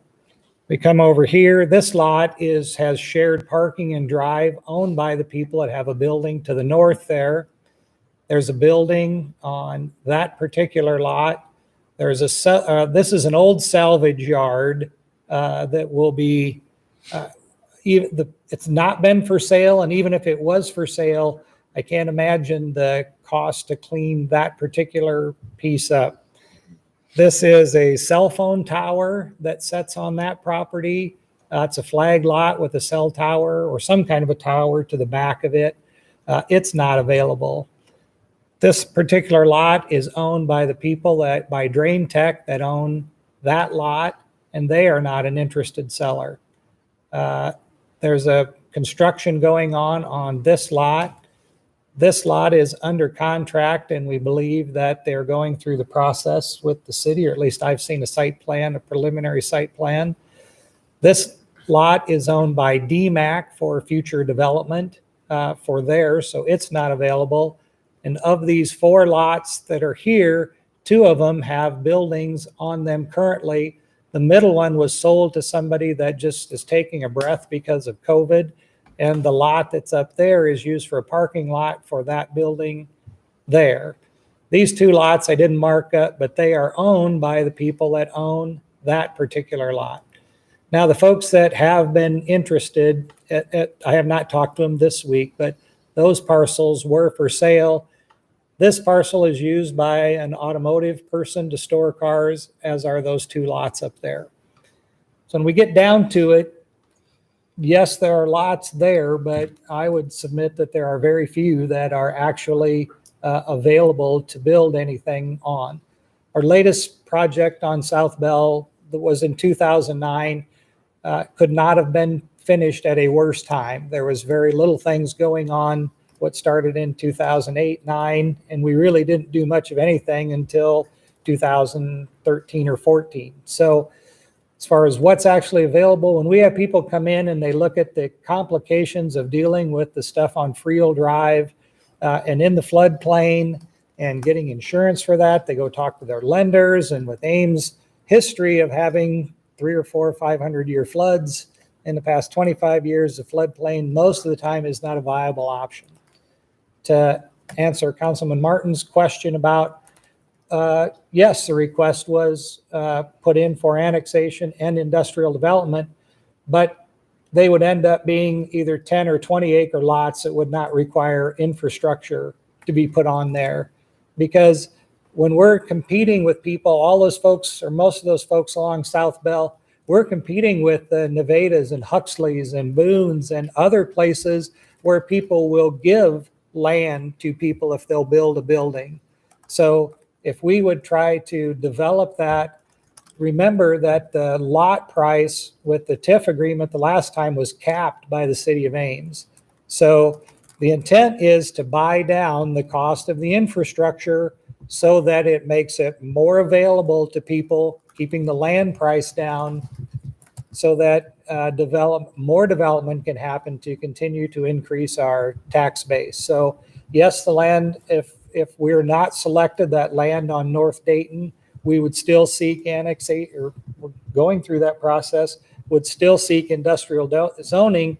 But the preliminary design that I think was showed to council at some point in time, did that or not, where it had a road that connected and stuff and had a bunch of 1 to 2 acre lots and some 7 or 8 acre lots in along there, would just not happen because we can't build those and sell them at 3 times the rate, which is likely what they would be, because the land gets too much. You got to remember, inside the city of Ames, and we're not going to talk about corrugated steel tonight, Gloria, I promise. Thank you, Chuck. I appreciate that. Some of our development standards that we have inside the city of Ames are far more onerous than they are in Boone and Boone County and Nevada and Huxley and other surrounding small communities. Not saying that we shouldn't have those, but all those things drive up the price for the end user and the builder of those lots, or the developer of those lots, the end users, that we're trying to do what we can to keep the lot price as low as we can to allow more people into the marketplace and be competitive with some of the surrounding communities that will give you a piece of land if you will build in their community. May I follow up with a question? Thanks, Chuck. That was a very cogent explanation.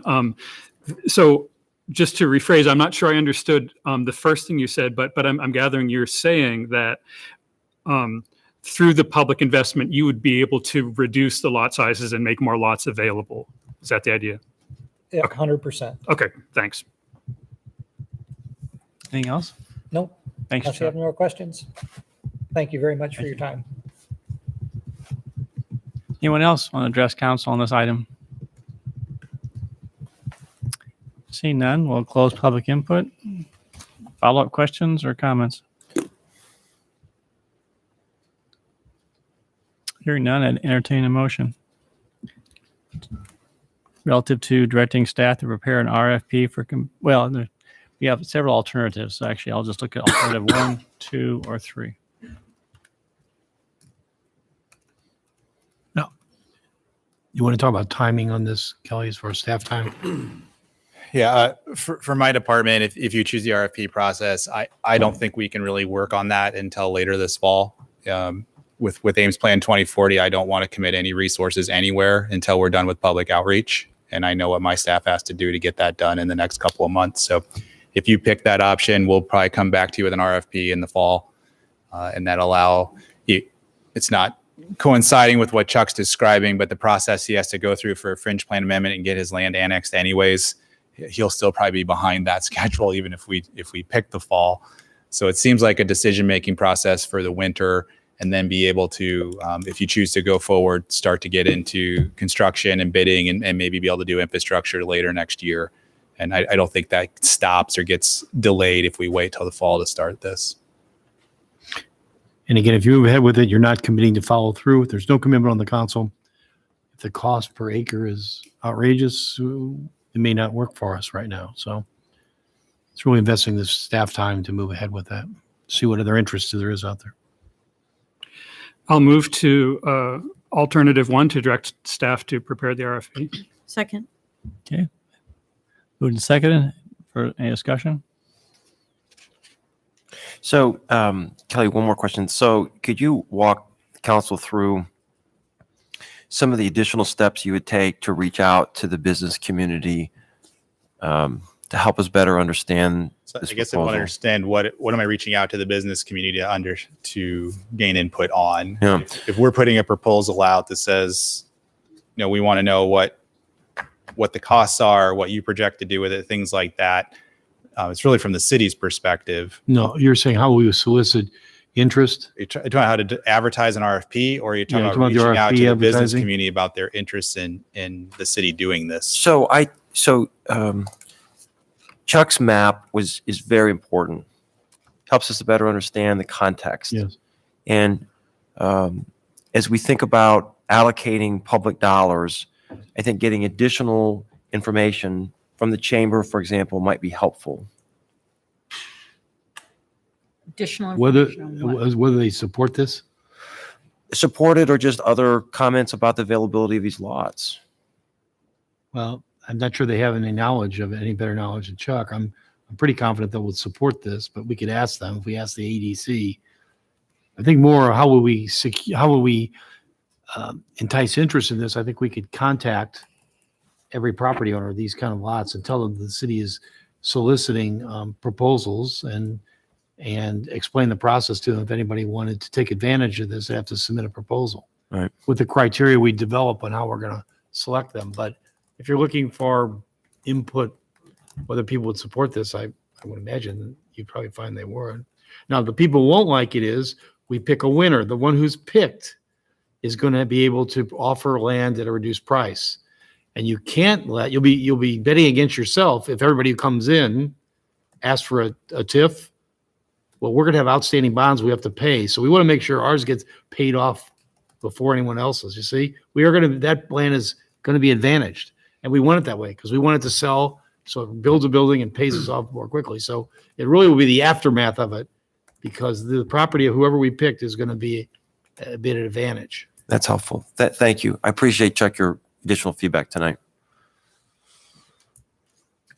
Okay, those in favor of the motion, please say aye. Aye. Any opposed or abstaining? Motion carried. was to Alternative one. What was the Alternative motion? one. RFP. don't get nervous. I have one I other didn't hear an question. alternative. Don't get nervous. One other question before you go, if I might.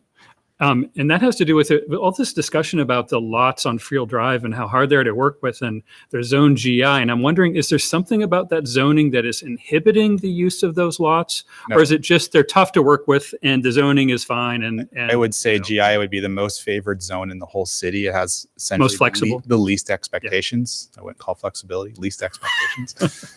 The issue is twofold. Friel Drive has no infrastructure. Yeah.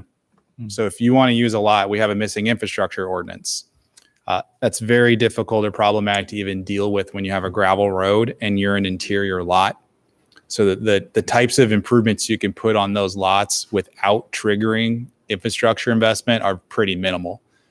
And then you have the floodplain. Sure. 3 to 5 feet of fill are probably necessary to bring those lots up regardless of the infrastructure issue. So you just don't own very valuable property there because so much has to go into it. So even if we were to take on an assessment project for that area and improve the road and distribute those costs out, I don't know if people are interested in that or not because they still would have the floodplain to deal with. It's not removing, there's two obstacles there. Yeah. Okay, thanks. That helps. But you also should look at the mixture of the uses. Some are more compatible with others. I mean, and I'm not saying this negatively, but there are places where you have salvage yards, which are perfectly appropriate, but it's not necessarily compatible with REG's office. You see what I mean? So there are places for all of them, and we would need them in the city. But if you would come in and say, why don't we try to upgrade Field Drive right now? I'm not sure we would be able to. I'm sure if all those uses would be compatible. Does that make sense? Very Without much. saying we don't need Yeah, both those uses. I think you would still sort out to different ranges of industrial uses. I think you would get users that are similar to that those exist out there. I don't think you're going to get an RAG corporate building on Friel no matter what you do. That's my point. But GI has such a broad range Yeah, it between allows- a landscape company and a corporate headquarters. It's just such a broad range. You can't really guess what people would do with their land. Thanks. Very good. Thanks, Kelly. Okay. Moving on to item 34, a motion authorizing initiation of application for voluntary annexation of land located along North 500th Avenue, north of Lincoln Way. So Justin will put up the map. We were here a month ago with you. And at that time, we'd said it was probably appropriate to reach out to the neighbors. We did that. 2 people replied to us. They were not interested. The others did not respond back to us. So at this point, the area outlined in blue is requested as a 100% voluntary annexation. You have 3 properties on the west side. It looks like 2, but it's really 3 with 2 owners. We can support going ahead with the 100% voluntary and not implementing the 80-20 rule and bring those other 2 in. You could justify bringing those in as an 80-20 as well. It would clearly meet state criteria for uniform boundaries. The reason that we didn't feel in this case you have to bring them in, we don't control all of the right of way on County Line Road. So it isn't as essential to make it as uniform as possible yet in that area. And those properties themselves do not thwart any future annexation because the properties in this area, as well as on the Boone County side, are relatively large. So enough land mass would be there that if you had to 80-20 one of the smaller home sites to make it work, it could happen at that point in time. So we don't have a lot of small properties that are going to have difficult annexation. And you could probably go either way on the jurisdictional issue with County Line Road of whether a uniform boundary with all of those properties is necessary or not. So you're looking for a recommendation today, or not a recommendation, action to initiate the annexation as either 100% voluntary, which is our recommendation, or to initiate the 80-20 process. Questions for Kelly? I think you answered, or partly answered the question, is that there's a lot of people that were objecting to the property southwest of, or just south of here, along Lincoln Way, where proposed, 80-20 was being, where you had people that didn't want to be drawn in. And we're doing it because it's just, you had a squared off area. It's a council decision, but I'm just kind of trying to figure how the consistent logic where in this one, there's not being a squared off, piece. I would say the south quadrant was like almost textbook on why you exercise that property or exercise that right, because you had these fingers of property interspersed with other properties. And we already had jurisdiction of Lincoln Way, even though it was in the county. It was deeded to us a long time ago. So everything about that made uniform boundaries make sense. It wasn't just for the sake of having a square. In this case, you're right. You're going to have one property that's between 2 pieces of the city. And then you have the property to the north where we won't have city. You could easily include those. I don't think there's a problem with doing that. It's one of the few times where you could probably accept the 100% voluntary and not cause an issue in the future also. So to me, it's 50-50 maybe on whether you need to do it versus it does make sense to do it. So the property to the north of this property, is that if that were to come into the city, that's when you would anticipate bringing these other 2 pieces of property in, or when would council or a future council consider doing that then? So I would say definitely when the property to the north, which would be more frontage on County Line Road, at that point where you basically are in charge of 90% of a mile of road, I would think that would be appropriate then to take in those last 2 parts. Annexation to the west, which is off the map, unfortunately doesn't really show well here. There's a homestead or a farmstead site right across the street there, but then there's vacant land to the north and the south of that. Both of those could be annexed without bringing those in. It would kind of be whatever's the combination at the time of expecting uniform boundaries. Really around that road jurisdiction, I think, is the key part for me. It's the road jurisdiction here, and when you have enough road to really want to have that uniform boundary. So North 500th Avenue, can you explain, you said we have frontage right away. That's a county road or remains a county road, or does that become a city road when you annex I can't tell by that red line that, So it comes split right away because it's Boone. So when we annex on County Line Road, we're getting 50-50 jurisdiction. When we annex in Story County, our 28E says we're supposed to take all of the right of way. And that varies a little bit depending on the situation. But when it's with Boone, we only get it to the center line. so who maintains, upgrades, repairs, plows? We just do one side and someone else does the other? Or you have some kind of So a, Public Works gets together with Story County, and I don't know if Story County gets together with Boone County, but essentially they do trade-off projects and they organize routes about what's most efficient for each of us. So that way Story County's not driving a plow to plow 150 feet on Story County or on County Line Road, and we're doing the rest. So they organize that without council direction. and repairs? I'm not 100% sure on that. I mean, I think I couldn't tell you exactly how that gets done. I know we did repairs on Lincoln Way, and I know Public Works coordinated with Boone County about how that intersection worked because it was our jurisdiction, even though it wasn't in the city. So they work together, but ultimately the county departments do have control over what improvements happen in that right away. And just a minute, I'm probably getting in the weeds here, but just thinking if you're going to do some repairs on North 500th Avenue, and it really is better to do it in a contiguous piece, you're going to have that interrupted in front of this lot that's not, being annexed. That was all.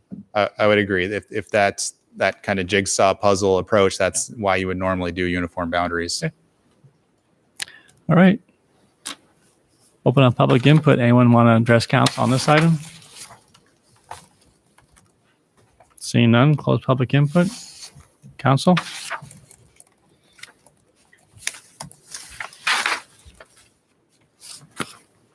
I would move alternative 1. And would you read that, please?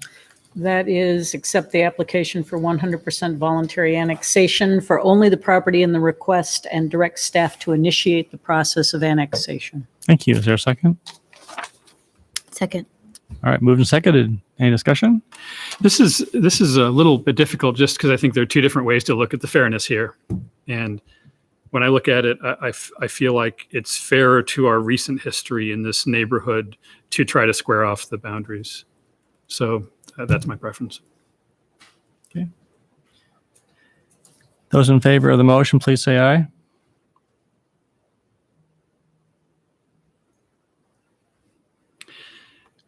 Is there a motion? I mean, I can make another motion. I've been persuaded by David's argument. oh, I'm sorry. To have a discussion. Okay, I'm sorry. All right, so those against the motion, please say aye. Aye. Aye or nay? Nay. Nay. All right. All right. Said say aye. I'm sorry. You guys swimming for a loop tonight. Sorry. Abstain. All right. All right. David. I would move alternative 2, which is to accept the voluntary annexation and initiate an 80-20 to annex those properties we discussed. Second. Discussion? Those in favor of the motion, please say aye. Aye. Any opposed? Motion carried. Abstain. I'm sorry, Tim. Sorry. Thank you. Motion carried 401. All right. Anything else, Kelly? Nope, that's it. All right. Thank you. Moving on to item 35, resolution pledging up to $246,000 of local monies to be used to meet the minimum local match required of the FEMA Hazard Mitigation Grant application for Wellfield Standby Power Project. Any questions for staff on this particular item?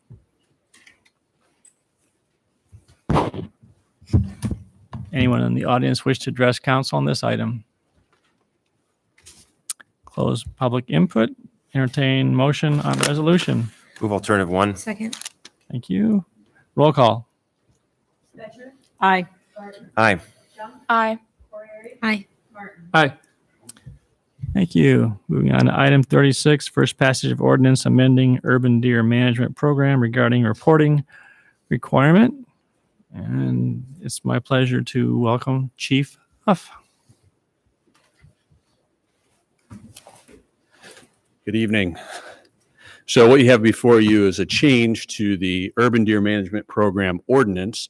And basically what the change is removing or changing the requirement to a report once every year to a report once every 5 years. So historically, the information presented in the report doesn't change that much from year to year. And so a less frequent interval will reduce administrative burden for the program. However, we'll continue to monitor the aerial deer counts, and if there's substantial changes, then we would certainly report that to council for consideration. Okay. Any questions for Chief? Chief Huff, do you have a sense of how many deer are harvested through this program? So last year there was 22, which is not a huge number, but it still does contribute to the population control. Should we consider a bounty? I'm curious, how many vehicle deer accidents are there? Oh, the one thing I didn't look up. A lot, though. We do get a few. Ada Hayden, up by Ada Hayden is a spot, and obviously on Highway 30 between that South Duff and Dakota area is kind of a bad area as well. Partially because of the curvature of the road, it's harder to see further up the road, and so I think that contributes to those accidents. So is Ontario, I know from personal experience, by Shoal Road there. You can certainly see them almost anywhere in town, but those are the hot spots. The deer chose to rearrange my mirror and half my door. So anyway. They never pay. No, they weren't insured either. So I'm sorry, I digress. But the point being is, yeah. So I know that when we get the report annually, it's also an opportunity for us to decide whether we want to continue with the ordinance, because every so often we get complaints from citizens about the urban deer management program. Does this mean then that we will not be having that opportunity to revisit this more frequently, or are we just saying, as long as everything seems to be going smoothly, we'll reconsider every 5 years? I think that's the idea, is that because there's not substantial differences in the reporting that's sent to you, and generally we're always giving the recommendation to continue with the program because of the overpopulation, that would give you the opportunity once every 5 years. However, you could always change that. I'd expand to raccoons if it was up to me. Probably a long list of animals that people might want to see fewer of. All right. And this is the first passage of an ordinance. I would open a public comment. Is there anyone in the audience who wants to address council on this item? Seeing none, we'll close public input. Any further questions? Otherwise, entertain a motion on first passage of ordinance amending urban deer management program regarding reporting requirements. Move on first. Second. Thank you. Roll call. Aye. Aye. Aye. Aye. Aye. Very good. Thank you. Moving on to item 37, second passage of ordinance rezoning with master plan 4514 and 4605 Hyde Avenue from Move on from agriculture A to suburban residential low density FSRL. Move on second. Thank you. Is there a second? Second. All right, roll call. Aye. Aye. Aye. Aye. Aye. Thank you. Council, we have two items under our disposition of communication to council. First is letter from Jerry Nelson, Intelligencer Investments, requesting consideration of a text amendment for theater user parking requirements in the downtown service center. And it's staff recommendation for requesting a memo. Steve, any question, any No, comments? I think a memo will be able to outline the issue for you and give you some options. I would move we request a memo from staff. Second. Moved and seconded. Any discussion? Those in favor, please say aye. Aye. Any opposed or abstaining? Abstain, conflict. Thank you. And second is email from Keith Shepard, Tower Co., Director of Business Development, regarding a request to relocate the Tower Co. existing cell tower site ID IA0162. And staff is recommending authorizing the Assistant City Manager to negotiate with the tower company for a site for the tower to be relocated. On city property, correct? Thank you. On city property, correct. This will come back to you for any final approval. You're just authorizing us for Brian to start discussions with them. I'd move that motion. Second. All right. Any comment? Those in favor of the motion, please say aye. Aye. Any opposed or abstaining? Motion carried. Thank you. Moving on to council comments. We'll start with Gloria tonight.